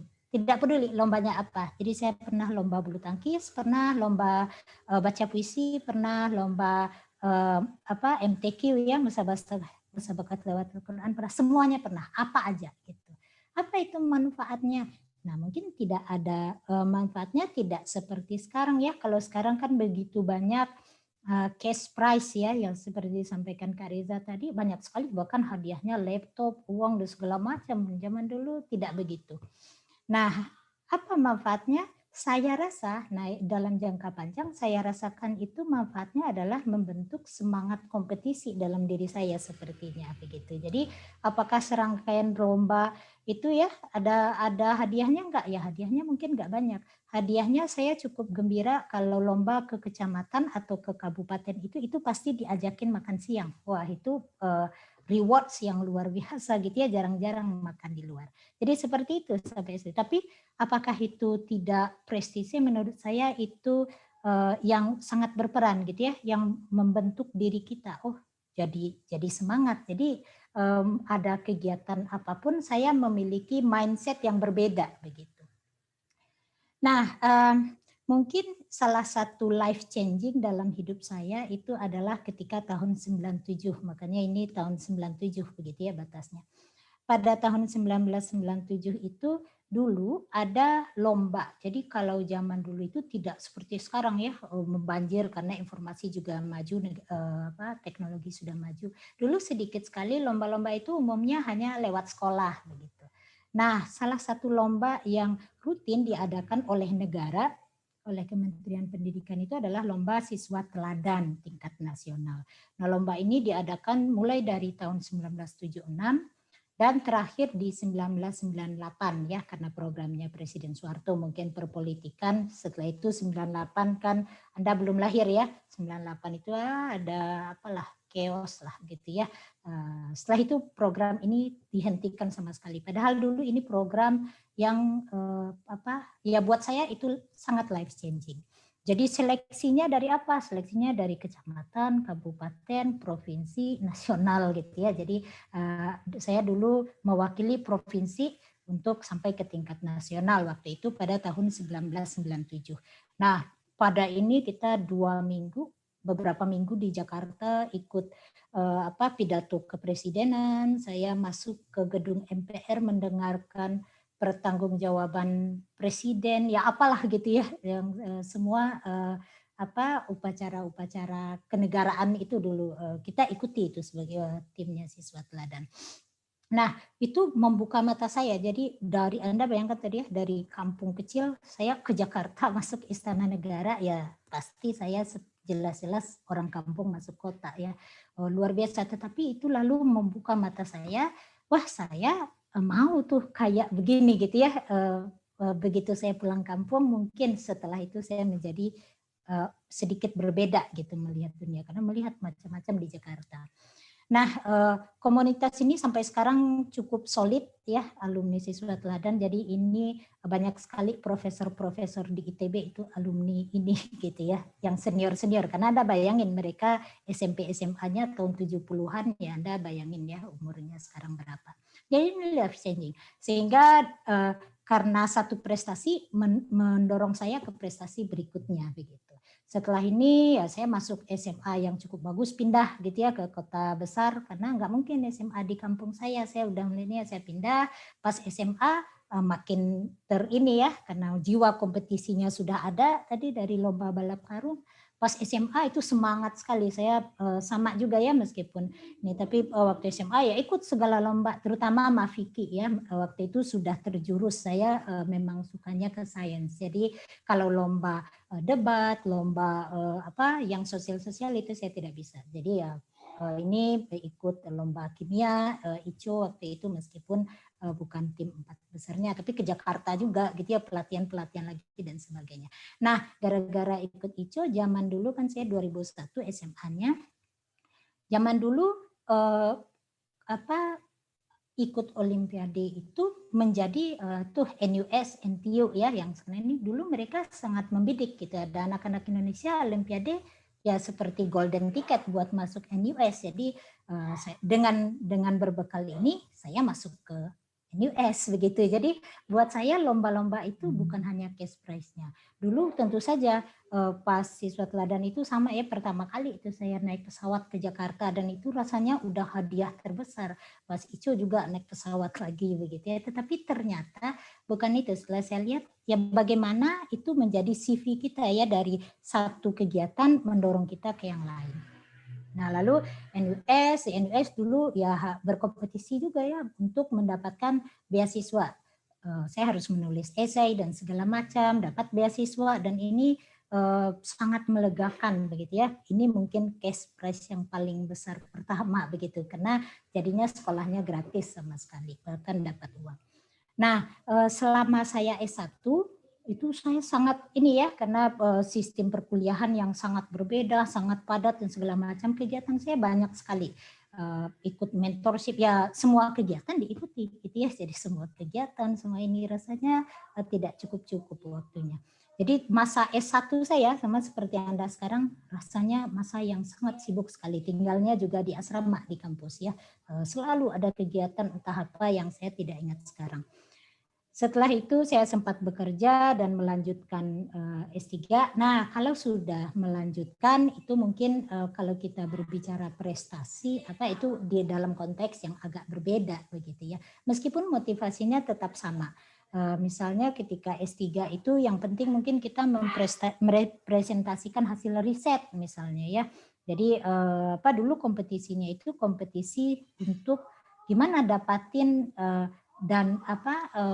dana begitu ya, untuk ya pergi conference. Tentu saja pergi conference itu ya artinya apa? Ya sama lagi sebenarnya sama Kak Reza. Jadi itu motivasi orang dari dulu, kayaknya tidak sekarang aja. Jadi motivasinya apa ya? Tentu saja motivasinya jalan-jalan gitu ya. Cari conference itu kalau bisa jangan yang dekat-dekat. Kalau perlu semakin jauh semakin bagus gitu ya.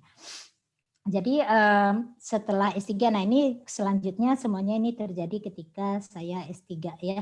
Jadi pertama kali conference itu ke Thailand gitu ya. Di sini dapat Best Presentation Awards atau apalah begitu. Kemudian 2009 itu lumayan banyak sekali, saya sibuk sekali sepertinya 2009 ada mendapatkan Lee Foundation gitu ya, dana untuk conference ke Amerika begitu. Nah, conference ke Amerika jangan conference saja. Jadi saya dulu backpacking gitu ya, 2 minggu di Amerika. Kemudian ke Jepang ada program Genesis, ini pertukaran riset. Lagi-lagi semua ini kan didapatkan tidak ditunjuk ya, tapi semua ini didapatkan dengan usaha. Oh, ada program Genesis ya kita apply gitu ya, kita bikin proposalnya, proposal risetnya segala macam. Kemudian di Jepang itu juga waktu itu ada Mitsui Chemicals itu mengadakan conference begitu ya, dan conference-nya orang-orang keren. Itu juga saya membuat proposal kayak gitu segala macam sehingga ikut acara ini. Yang menarik ya, terlebih dari hadiah-hadiah itu yang menarik itu adalah begini, bagaimana hal-hal ini tuh membentuk gitu ya kita ke depannya. Misalnya yang menarik ini di Mitsui Chemicals tahun 2009 itu sebenarnya saya berada di tempat yang sama dengan Pak Yesi. Mau tahu ya, Pak Yesi Permana dari Anorganik. Waktu itu Pak Yesi masih di Jepang bekerja di Mitsui, perusahaan Mitsui gitu ya. Jadi waktu sekarang ngobrol-ngobrol ya, setelah saya masuk ITB ngobrol-ngobrol, oh dulu ikut ini, iya dia di sana. Nah ternyata kita berada di tempat yang sama gitu ya, padahal waktu itu belum saling kenal mengenal. Jadi manfaat yang didapatkan itu tidak hanya hadiah tapi proses ya, karena proses itu membentuk diri kita. Nah dengan ini saya sangat mendukung kegiatan-kegiatan positif yang Anda ikuti, dan dari Prodi sendiri tentu saja kita juga berusaha semaksimal mungkin memberikan apa yang kita bisa. Oke, nah sekarang pertama sebelum Anda kalau udah tahu tadi motivasinya, udah semangat, udah bertekad mau maksimal gitu ya. Nah, Anda kemudian pasti mencari informasi. Nah, zaman sekarang informasi itu overload kan ya, artinya apa? Banyak sekali kan ya, tuh lomba ini ya, lombanya luar biasa banyak. Kalau diikuti semua bagaimana? Ya bisa saja kalau punya energi sangat banyak gitu ya. Tetapi kalau energi terbatas tentu saja yang penting Anda itu adalah prioritize, pilih mana tadi yang sesuai minat Anda, atau mungkin mana kira-kira ya boleh saja yang kira-kira chance untuk menangnya itu paling besar gitu ya, nggak ada salahnya. Tetapi supaya apa? Supaya usaha Anda maksimal begitu. Jadi kalau saran saya itu pilih yang sesuai minat, bakat, pengetahuan Anda. Jadi kalau misalnya ada beberapa lomba-lomba misalnya lomba debat bahasa Inggris misalnya, boleh tidak ya, silahkan saja. Tetapi jangan sampai prioritize gitu ya. Yang penting ya Anda jurusan kimia ini segala macam, tentu saja kalau bisa ke science dan mendukung, nanti bisa mendukung tugas akhir Anda, itu tentu saja lebih baik lagi. Karena kalau kita fokus menjurus itu efeknya mungkin lebih bagus, lebih besar begitu ya. Tetapi boleh nggak iseng-iseng ikut lomba apa saja ya, boleh saja begitu. Nah, kalau sudah dapat informasinya, kemudian sudah memilih lomba apa yang akan Anda ikuti, tentu Anda akan membentuk tim kalau lombanya perlu tim begitu ya. Kemudian Anda tentu saja akan menyusun strategi gimana nih kita ini gitu ya. Oh, topiknya apa dan segala macam. Dan setelah itu jangan lupa do your homework. Maksudnya apa? Ini lombanya apa? Terus kira-kira ini kriteria apa? Cari tahu gitu ya, literatur search. Apalagi zaman sekarang dengan Google semuanya, bahkan dari HP Anda bisa gitu ya. Jadi jangan sampai misinformasi dan sebagainya. Nah, setelah Anda semua jelas akan hal ini, baru Anda pergi ke tahap berikutnya, dan tahap yang berikut ini menurut saya cukup krusial begitu ya, ketika Anda katakanlah mau ikut lomba yang sifatnya ke saintifik, butuh dukungan prodi tadi begitu ya. Nah, Anda perlu untuk mencari pembimbing begitu. Kalau tidak pakai pembimbing bagaimana? Ya tidak apa-apa, gitu ya, silakan saja. Tetapi pembimbing ini disediakan dalam tanda kutip gratis gitu ya dari prodi. Dosen-dosen Anda pasti senang gitu ya membimbing hal-hal yang mereka bisa membantu. Dan melalui pembimbing ini nanti kita akan masuk ke tahap berikutnya gitu ya, karena prodi memberikan hal-hal beberapa privilege itu ya lewat pembimbing begitu. Nah, jadi apa dukungan dari prodi selain tadi sumber daya? Jadi pembimbing itu ada ya. Prodi itu akan mendukung administrasi ya. Jadi kadang-kadang Anda butuh mau ikut lomba ini perlu rekomendasi dan segala macam, butuh surat ini, saya butuh transkrip saya dan segala macam. Nah, itu Anda tentu saja bisa menghubungi untuk administrasi ini TU akademik gitu ya, hal-hal yang berhubungan dengan administrasi, nanti TU akademiknya yang akan menyampaikan ke saya jika perlu tanda tangan dan segala macam. Tapi jangan minta surat ke saya langsung ya via WA, Bu, saya butuh surat ini, jangan ya, lewat administrasi, lewat TU akademik. Sekarang TU akademik kita adalah Pak Handi dan Bu Putri namanya ya. Karena Bu Desi Rondang akan pindah jadi Bu Putri yang nanti akan menjadi TU akademik. Itu tadi ya rekomendasi. Nah, rekomendasi minta dari siapa? Kalau misalnya ada lomba perlu rekomendasi, ada perlu yang mengajukan. Umumnya itu dosen wali. Kalau Anda berkomunikasi minta ke dosen wali, begitu ya. Atau kalau dalam beberapa hal itu rekomendasinya dari Kaprodi, saya yang akan memberikan rekomendasi. Kemudian sumber daya. Nah, sumber daya ini apa saja? Sumber daya ini ya macam-macam ya, laboratorium, ya fasilitas laboratorium termasuk di sini. Ini bisa, apakah bisa digunakan? Bisa, tetapi tentu saja melewati mekanismenya, begitu ya.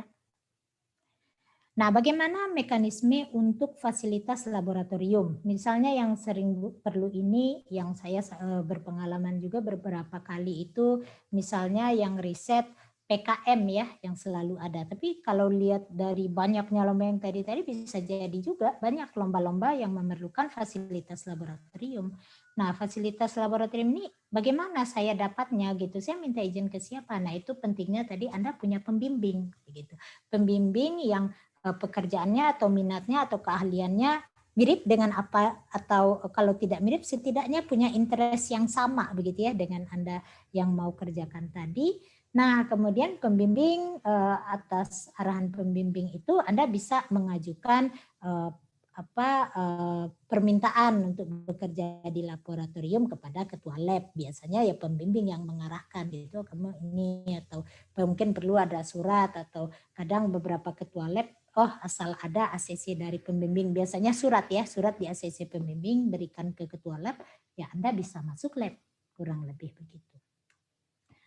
Nah, untuk aturan kerja di laboratorium bagaimana? Aturan kerja di laboratorium ya secara umum sama gitu ya dengan yang TA, dengan yang lain-lain gitu ya, sama apa, Anda harus ikut semua peraturannya, misalnya jam kerjanya, apalagi sekarang kalau misalnya di masa pandemi Anda ya ada aturan jam kerja begitu ya, Anda ikut, harus masukkan izin masuk dan sebagainya, harus mengisi logbook untuk ruangan tertentu. Nah, itu Anda ikuti di lab masing-masing, di lab tempat kerja masing-masing, karena kadang-kadang lab yang berbeda itu beda gitu aturannya. Jadi intinya Anda melapor pada ketua lab, bekerja di lab itu, selanjutnya ikuti saja. Kan juga pasti ada senior Anda yang sedang tugas akhir begitu ya. Nah, kemudian boleh tidak menggunakan alat? Ya boleh saja. Misalnya Anda mengerjakan proyek ini kemudian butuh spektro. Ya boleh. Tadi ya kalau ada kesulitan tentu saja Anda tanya pembimbing, tapi biasanya nature-nya di lab kita, enaknya di lab itu begitu ya, begitu masuk menjadi keluarga di lab itu, maka Anda bisa minta tolong, misalnya ada mahasiswa S3 ya di labnya, Kak mau pakai spektro gitu ya, dia bisa bantu, atau paling umum itu biasanya yang membantu adalah laboran. Dan laboran sejauh ini yang saya tahu sangat responsif ya mahasiswa, dan kadang-kadang Anda bisa lebih dekat dengan laboran daripada saya begitu ya. Jadi Pak tolong ini ya, jadi biasanya Anda akan diajarkan untuk penggunaan alat. Lagi-lagi ikuti aturan kerjanya gitu ya. Jadi kamu kalau habis menggunakan ini dibersihkan lagi ya, ditulis di lab book-nya ya. Nah itu harus dilakukan semuanya dengan disiplin, karena Anda tahu bahwa laboratorium itu adalah fasilitas bersama begitu ya. Nah, bagaimana dengan bahan? Nah, untuk bahan kimia misalnya Anda perlu, oh ya proyek ini mau percobaan pakai bahan gitu.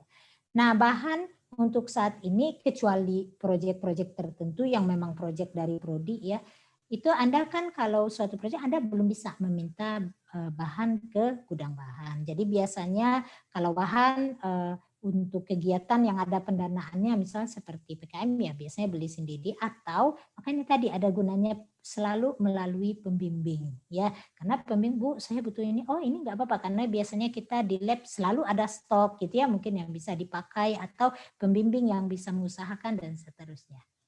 Jadi kalau bekerja di lab harus ada pembimbingnya begitu. Nah bagaimana dengan pendanaan? Pendanaan prodi sejauh ini hanya membantu pendanaan kalau lomba-lombanya resmi atau permintaannya melalui prodi atau fakultas begitu ya untuk saat ini. Tapi kalau dan lomba-lomba yang ini biasanya ada pendanaannya sendiri gitu ya, membuat proposal biasanya Anda itu tadi Anda harus berusaha buat proposal dapat pendanaannya, atau juga ada juga yang pendanaan mandiri. Atau pendanaan mandiri ini bisa dari Anda bareng-bareng gitu ya, atau itu tadi dosen yang punya proyek gitu ya. Dosen ini oh ini Anda mau mengadakan penelitian proyek ikut lomba ini gitu ya, topiknya ini, dan itu inline dengan riset dosen tertentu gitu ya. Pak saya mau ngerjain ini buat lomba ini, dan kalau dosennya setuju, biasanya dosennya senang saja Anda kerjakan ini ya, nanti kan juga berguna begitu ya, hasil atau apa yang didapatkan itu juga bisa berguna gitu ya untuk dosennya dan untuk Anda sendiri. Jadi pendanaan mandiri ini maksudnya bisa dari Anda maupun dari dosennya. Nah kemudian apresiasi prodi apa begitu ya? Apresiasi prodi yang jelas kalau Anda menjuarai suatu lomba begitu ya, yang jelas itu manfaatnya untuk Anda akan masuk dalam SKPI, surat keterangan pendamping ijazah gitu ya, kan Anda tahu. Jadi nanti selain transkrip begitu lulus itu Anda dapat SKPI. Nah SKPI itu berisi apa prestasi-prestasi Anda, dan ini biasanya cukup membantu ya, misalnya untuk mencari kerja atau melamar sekolah yang lebih tinggi dan sebagainya. Jadi akan masuk ke dalam SKPI. Kemudian, nah Anda bisa jadi artis lokal gitu ya kalau Anda juara sesuatu, karena prodi kita kan juga punya media ya. Kita punya IG, nih IG-nya Kimia ITB, Anda follow dan like ya. Kemudian ada web ya, web Kimia, Kem ITB SID, biasanya Anda dibikinkan artikel gitu.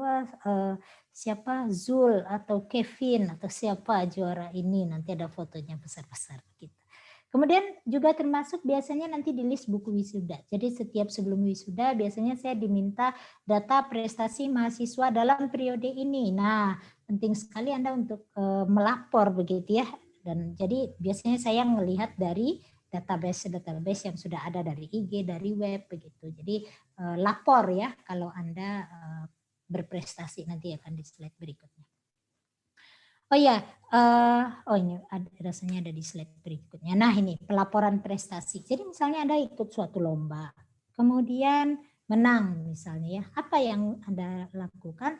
Pertama Anda lapor gitu ya ke saya. Anda perlu melaporkan ya, sementara ini via WA boleh begitu ya, atau via Teams yang lebih baik. Anda laporkan brosur link kegiatan, nama, NIM, prestasi, pembimbing gitu ya. Saya hanya butuh informasi itu saja.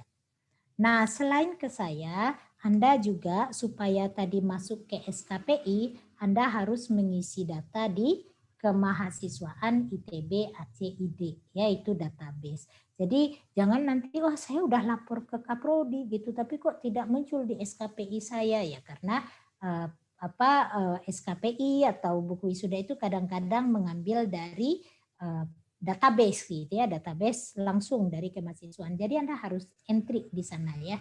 Nah, bagaimana cara entry-nya? Anda bisa cek sendirilah di web kemahasiswaan ITB ACID. Nanti ada buku ini yang bisa Anda lihat ya, buku Panduan Sistem Informasi Prestasi dan Kegiatan. Nah, Anda bisa lihat di sini ya. Lalu track record. Track record. Nah, ini saya ngambilnya dari IG juga ya. Mungkin ada di antara Anda yang sudah masuk fotonya jadi di IG kimia gitu ya. Jadi yang terakhir ada beberapa itu dapat research award ya dari Tanoto. Nah, ini nanti mungkin bisa share juga dengan teman-temannya. Nah, ini research award. Jadi Anda punya pembimbing kan, dalam hal ini Pak Grand Prix gitu ya. Nanti kerjanya di mana ya? Tentu saja Pak Grand Prix, oh kamu kerja di lab ini dan dibimbing begitu ya. Kemudian ada juga yang kemarin ya, nah ini karya tulis. Nah, LKTI tadi yang diceritakan Kak Reza. Ada juga tuh yang udah jagoan ya LKTI, juara di berbagai lomba di UNPAD dalam hal ini ya, yang chemistry fund race, ada yang juara 3, ada yang juara 1. Nah, kemudian juga beberapa waktu lalu kan ada penting sekali ya networking, itu juga penting. Jadi SIS University Teknologi Malaysia UTM ya waktu itu bikin lomba gitu ya. Ya ikut gitu ya, ikut saja kegiatannya karena ya sangat menyenangkan juga. Saya tidak tahu, harusnya saya nanti meminta Anda ya yang share gitu. Bermanfaat atau tidak, apa manfaatnya selain juara tampil di IG gitu ya, pasti itu ada manfaatnya untuk personal development diri Anda pribadi gitu ya, itu pasti ada manfaatnya. Lama-lama nanti Anda menjadi percaya diri tentu saja, oh saya pernah ini dan sebagainya. Ada, nah ini masih di IECS ya, jadi cukup banyak waktu itu, ada yang menang essay, ada yang menang presentasi begitu ya. Nah ini yang pada kompetisi IECS. Nah, ini saya hanya sampai ya dari saya jadi Kaprodi ya. Sebelum itu mungkin banyak lagi prestasinya. Tapi itu tadi, kalau dulu kadang-kadang tidak tercatat. Nah, sangat sayang ya. Saya inginkan sekarang semua prestasi Anda itu laporkan. Jadi minimal ini untuk catatan. Jadi ketika data-data itu dibutuhkan, saya bisa dengan cepat mengambilnya. Jadi jangan lupa dilaporkan dan isi di kemahasiswaan. Nah, ini saya mau cerita sedikit ya, terutama untuk lomba yang ini pesan sponsor, sebenarnya lomba yang tahunan diadakan yaitu PKM, kan kreativitas mahasiswa. Nah, selama ini seringkali itu katanya dari kimia katanya masih secara umum ya di ITB itu minatnya untuk PKM itu masih sangat rendah begitu. Dibandingkan univ-univ lain itu banyak biasanya PKM. Nah, mahasiswa didorong begitu ya ikut PKM, keluarkan ide-ide Anda gitu ya, ide-ide gratis gitu ya, apa salahnya ikut lomba PKM. Saya aja dulu lomba balap karung gitu ya, jadi lomba PKM sudah bagus, ikut saja. Oh kalah atau menang lagi-lagi itu belakangan. Nah, tapi dari kimia itu setahu saya itu selalu ada yang dapat pendanaan itu tadi ya. Jadi hampir tiap tahun rasanya saya itu membimbing mahasiswa. Jadi diminta mahasiswa, nah begitu ya. Mahasiswa minta Bu mau pembimbingnya, oke saya taruh di lab begitu dan dikerjakan dan sebagainya. Nah itu hampir tiap tahun saya punya mahasiswa. Nah ini contohnya tahun lalu ya, Apip baru lulus kayaknya Apip. Nggak tahu nih ada yang lain di sini atau tidak. Nah, dapat pendanaan dan untuk tahun lalu kan memang masa ya awal-awal pandemi begitu ya, sempat bingung ini tapi akhirnya diputuskan tidak ada eksperimen, jadinya review begitu ya, critical review. Jadi Anda mereview kemudian keluarkan ide dan sebagainya. Nah, hasilnya apa? Luarannya ya lagi-lagi tulisan, karya tulis ilmiah begitu. Dan sayangnya ini masih belum masuk PIMNAS meskipun padahal idenya cukup bagus.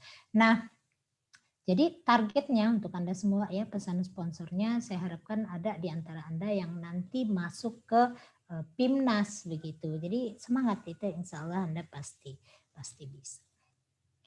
Oke, jadi dari saya ini saja materinya, tapi sebentar ya, masih ada sedikit waktu lagi sebelum nanti sesi diskusi tanya jawab soal dukungan prodi, saya titip sebentar untuk mensosialisasikan. Nah ini ya, karena banyak sekali pertanyaan yang datang ke saya belakangan berkaitan dengan MBKM.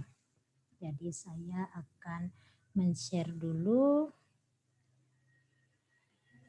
Oke. Nah, saya sedikit saja, cuma 2 slide ya, izin 2 slide pada kesempatan ini karena mungkin banyak juga yang ada di sini. Kalau ada Roro ada di sini, ada yang menanya ya beberapa, jadi saya sekalian menjawab di sini. Nah, MBKM juga luar biasa ya, kegiatannya luar biasa, termasuk lomba-lomba, termasuk magang, termasuk macam-macam. Nah, alur MBKM itu bagaimana? Ini saya sudah menyampaikan berkali-kali, tetapi selalu ada ini ya, selalu masih ya karena baru namanya. Jadi yang paling penting yang sering di skip itu adalah ini nih, mahasiswa kalau Anda mau ikut kegiatan magang atau kegiatan MBKM apapun, Anda konsultasi dulu dengan dosen wali terutama ya. Anda harus tanya dulu, Bu, saya mau ikut ini segala macam, bagaimana dampaknya pada, oh jadi kamu semester ini, jadi kuliah ini bagaimana, dan segala itu Anda bahas dengan dosen wali Anda sampai jelas begitu ya Anda mau ikut. Nah kalau misalnya dapat oke dari dosen wali, kadang ke prodi juga pertanyaannya kolektif kalau untuk program tertentu. Tapi jangan masing-masing, boleh aja sih, tapi maksud saya begini, kalau satu-satu WA ke saya agak bingung juga, kan ada 400 minimal Anda ya dalam satu periode gitu, 400 anak wali, saya miss juga kadang-kadang kelewat WA-nya. Jadi diskusikan dengan dosen wali. Nah setelah oke dengan dosen wali, baru Anda mendaftar kegiatan. Nah Anda mendaftar kegiatan, kalau ini ada tambahannya, Anda mendaftar kegiatan sekaligus nanti Anda perlu mengisi stipendi yang di kuliah ITB ACID, nanti kita akan bikinkan linknya. Anda mendaftar begitu ya, dan kalau Anda, kalau ditolak ya selesai ya, nggak ada masalah. Tapi kalau Anda diterima, lalu Anda lapor ke saya, nanti kita punya channel Teams MBKM, karena kan MBKM ini berkaitan nanti kreditnya mau Anda klaim dan sebagainya, gitu ya. Nanti lanjut diskusinya di sana. Jadi ini yang penting sekali. Kenapa? Karena itu tadi ada kasus-kasus yang ketika Anda hanya melapor ketika setelah Bu saya telah selesai di sini. Nah itu beresiko kredit Anda. Kalau Anda tidak konsultasi dengan dosen wali, itu tentu saja ada resiko nanti kreditnya tidak bisa diakui prodi misalnya ya. Nah itu kan perlu dikonsultasikan terlebih dahulu. Oke, mungkin itu saja yang ingin saya sampaikan ya. Terima kasih. Silahkan saya kembalikan kepada moderator. Baik, terima kasih kepada Ibu Alni yang sudah memaparkan materi mengenai dukungan dari program studi terkait untuk mahasiswa MSKM ITB yang ingin mengikuti perlombaan riset ya. Nah, karena tadi udah ada pemaparan materi dari sesi pertama oleh Kak Reza dan juga yang kedua dari Ibu Alni, kita langsung saja nih masuk ke sesi yang udah ditunggu-tunggu, yaitu sesi Q&A. Tadi kan teman-teman udah pada ngisi di link Slido yang udah sering banget di-up ya sama panitia. Kita langsung aja sambil nunggu operator nge-share screen pertanyaan-pertanyaan. Teman-teman juga masih bisa ya ngajuin pertanyaan. Oke, kepada operator mungkin dipersilahkan untuk, oke, nih udah ada beberapa pertanyaan yang diajukan. Kita langsung aja nih ke yang nomor 1 nih. Banyak yang like, ada 6 orang. Yaitu pertanyaannya ditujukan kepada Ibu Alni. Jadi kadang mahasiswa itu takut kalau mau nyari dosbing buat lomba. Karena malu kalau nggak menang. Kira-kira dari sisi dosbing gimana ya Bu gitu. Nah, mungkin bener banget sih, kayak ini cukup relatable gitu ya teman-teman, kayak Kepada Ibu Ali mungkin dipersilakan Ibu bisa langsung menjawab. Baik, terima kasih ya. Oh, jujur sekali pertanyaannya, saya suka ya. Karena apa? Karena ya mungkin semua kita pasti punya apa relaktansi hal-hal seperti ini ya. Sama, saya juga sampai sekarang juga saya kan ada atasan, ada apa begitu ya. Jadi ya pasti itu malu gitu atau nah itu tentu saja bagian dari skill gitu ya, dari seni yang Anda latih, mau ikut lomba dan itu proses ya yang membentuk diri Anda itu apa? Ya mencari pembimbing itu prosesnya juga. Nanti Anda kalau udah mau jadi pengusaha ya mencari klien lebih mudah kan gitu. Ini cari pembimbing kan ya tidak akan di DO Anda kalau nggak mau dosen pembimbingnya gitu ya. Jadi Anda misalnya bagaimana kalau saya takut cari pembimbing apa dan tentu saja Anda harus berstrategi dulu, lihat-lihat dulu gitu ya. Makanya tadi perlu do your homework. Kerjaan saya ini dan cari tahu dulu kan ya. Dosen-dosen kan Anda tahu pasti banyak kan ngegosipin dosen-dosen kerjaannya kan pasti banyak ya. Nah, itu kan jadi Anda yang tahu si Bu ini saya pernah loh sama Bu ini dulu begini gitu-gitu ya. Nah, tentu saja Anda cari tahu dulu ya, itu bagian dari your homework. Memang saya katakan secara umum dosen-dosen ya senang membantu mahasiswa mungkin, tetapi mungkin tidak semua yang passionnya apa ya passion mungkin semuanya passion, tapi beda-beda cara kan ya. Kan Anda kenal pasti dosen-dosen Anda semua yang udah ngajar ini dosennya killer sekali, ini saya takut sama Bapak itu, habis kalau ngomong ditanya-tanya terus sampai saya salah gitu ya misalnya gitu. Nah tentu saja kalau Anda merasa seperti itu dan Anda merasa karena digituin banyak loh di antara mahasiswa yang keluhannya begitu. Jadi karena dia sama dosennya selalu gitu-gitu disalah terus dia jadi hilang motivasi gitu. Ada pernah dulu saya mendengar yang seperti itu. Nah, artinya apa? Kalau ada dosen tertentu yang merasa begitu, ya artinya Anda tidak cocok dengan dosen tersebut kan gitu ya. Maksudnya matchmaking. Jadi tentu saja kalau kuliah nggak bisa, nggak cocok. Karena mah ikuti harus lulus gitu ya. Tetapi kalau lomba kan Anda punya kebebasan memilih, Anda lihat-lihat gitu ya, sama siapa, dengar-dengar sama Pak ini enak loh ikut proyeknya gitu, kenapa ya suka ditraktir makan gitu, dia lucu loh Pak, misalnya gitu-gitu. Jadi itu part of your homework. Tapi kalau misal ini terus kira-kira mau menghubungi dosen ini, terus dosennya bilang, oh maaf saya tidak bisa untuk saat ini gitu ya, ya nggak apa-apa juga kan. Kenapa? Karena ingat sekali lagi bahwa lomba ini kan ekstrakurikuler gitu ya, udah ekstra. Jadi bisa jadi saat itu beliau sedang sibuk sekali atau ada permasalahan yang lain kan bisa banyak sekali. Nah itu jangan berkecil hati. Itu latihan mental baja gitu ya. Jadi Anda kalau sini nggak bisa, coba cari si ini gitu ya, coba cari si ini. Tetapi yang paling penting itu adalah semangatnya. Jangan takut gitu ya, jangan takut. Minimal itu apa ya? Kalau Anda sudah melakukan homework Anda, kira-kira si ini saya ini nih sama Pak ini cocok gitu. Terus senior Anda yang tugas akhir sama si ini begini-begini katanya, ya sudah gitu ya. Jadi jangan ragu untuk bertanya. Tetapi sama juga kalau misalnya tidak bisa atau tidak ini, ya nggak apa-apa juga gitu ya. Jadi jangan khawatir karena tidak akan mengurangi nilai Anda atau apapun begitu ya kalau Anda dosennya tidak bersedia membimbing Anda untuk lomba tertentu begitu. Tapi sejauh ini saya bisa yakinkan ke Anda secara umum dosen-dosen itu support. Baik, terima kasih kepada Ibu Ali untuk jawabannya. Jadi buat teman-teman semuanya nih, carilah ya dosbing yang emang benar-benar cocok dengan kita gitu. Oke, kita next ke pertanyaan selanjutnya, yaitu ini untuk Kak Reza ya. Yang pertama, ini ikut lomba sesering itu gimana cara dapat idenya? Apakah kakak emang sering baca atau sering eksplor? Atau emang sengaja cari masalah apa yang bisa diselesaikan gitu? Langsung aja kepada Kak Reza, dipersilahkan. Oke, baik. Terima kasih moderator. Jadi terkait dengan pertanyaan ini ya, ada beberapa poin akan saya coba urutkan yang terkait dengan ide. Jadi kalau di dalam sebuah karya ilmiah itu sebenarnya teman-teman tidak diharuskan terus satu karya satu lomba gitu ya. Tapi yang jelas bisa jadi satu karya teman-teman itu bisa mengupgrade. Nah, Contoh paling simpel ini yang saya contohkan sekarang nih ya. Ini saya di layar, teman-teman bisa ngelihat ini adalah satu buah botol ya. Satu buah botol tanpa tutup. Nah, terus kemudian kita ibaratkan dalam satu buah botol ini itu adalah penelitian generasi pertama kita gitu. Ya. Nah, fungsinya kalau kita masukkan air, kemudian dia untuk menampung, kemudian kita minum, ya berarti itu sudah selesai. Jadi ada manfaat sama tujuannya ya. Tapi coba ketika mungkin botol ini kita balik yang berisi air, maka akan tumpah ya, betul ya, karena tidak ada tutupnya. Terus ibaratnya generasi pertama ini kita kompetisikan di dalam suatu kompetisi, kemudian dapat juara gitu kan. Oke, dapat juara 1 misalnya. Nah, terus kemudian ingin lomba berikutnya.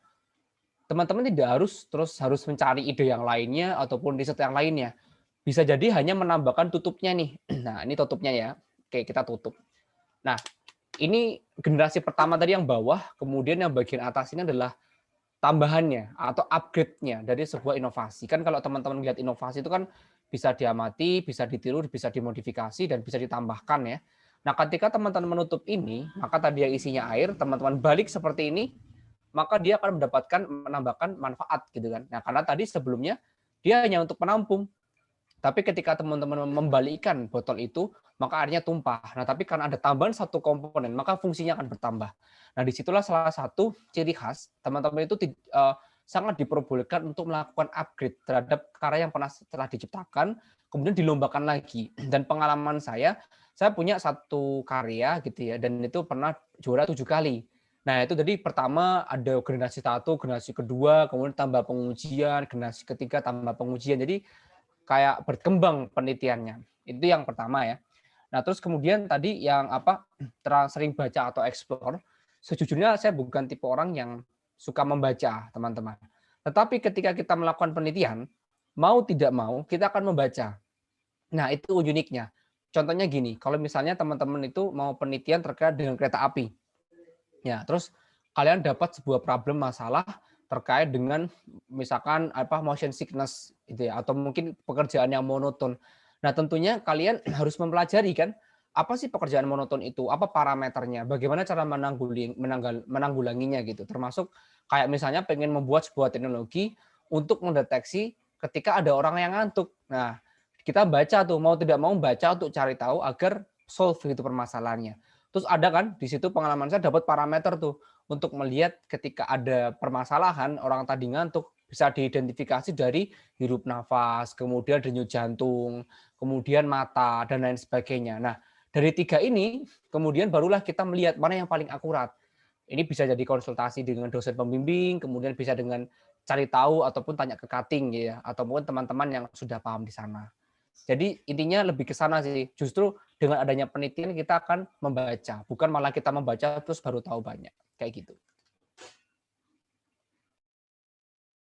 Oke, mantap banget nih ya. Tadi udah dapet jawaban nih ya teman-teman dari Kak Reza. Kalau misal mencari ide, kita jangan patah semangat gitu ya untuk mencari gitu. Sampai menemukan yang kira-kira itu relatable dengan apa yang dibutuhkan solusinya. Oke, next-nya nih ya, kita pertanyaan selanjutnya. Ini yang paling atas nih.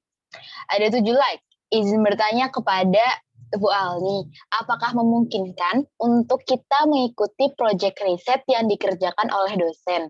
Kalau iya, bagaimana cara mengetahui infonya ya Bu? Kepada Ibu Alni, waktu di tempat dipersilahkan.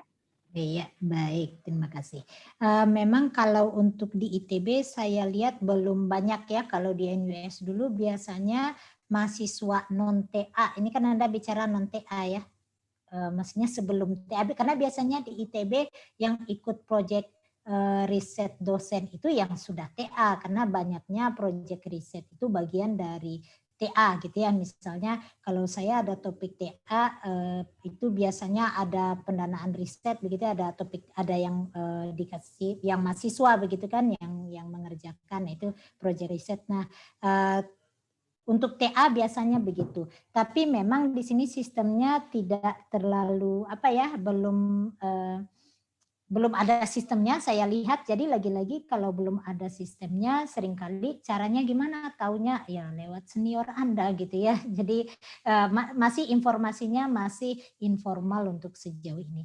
Tetapi ke depannya sebenarnya saya juga ingin ini ya mendorong dosen-dosen. Jadi kalau misalnya ada proyek mungkin diumumkan, diiklankan. Kalau dulu ditempel di papan gitu ya, dulu ada ya, supaya kita tempel di papan ini mahasiswa untuk ini. Tapi sejauh ini banyaknya itu umumnya lewat TA ya. Jadi yang TA itu mengerjakan proyek riset. Kalau yang belum TA ya prosus kan palingan kalau untuk Anda yang honors begitu. Kalau untuk proyek lain-lainnya bagaimana kita tahu itu bisa jadi biasanya sejauh ini tuh dosennya ini sendiri gitu ya, lagi-lagi lewat komunikasi personal aja biasanya. Makanya saya tekankan Anda ini aja harus gaul gitu ya, rajin-rajinnya. Ada info enggak saya mau ikut ini gitu ya. Tapi sejauh ini biasanya dosennya yang kalau misalnya cari mahasiswa itu biasanya dosennya. Tapi yang paling banyak itu umumnya mahasiswa TA sih yang diikutkan dalam proyek-proyek riset. Oke, terima kasih kepada Ibu Melni atas jawabannya. Semoga menjawab pertanyaan teman-teman di sini. Oh ya, ini di sini kan rata-rata pertanyaan itu anonimus ya. Jadi buat teman-teman yang merasa masih punya pertanyaan lagi, bisa langsung aja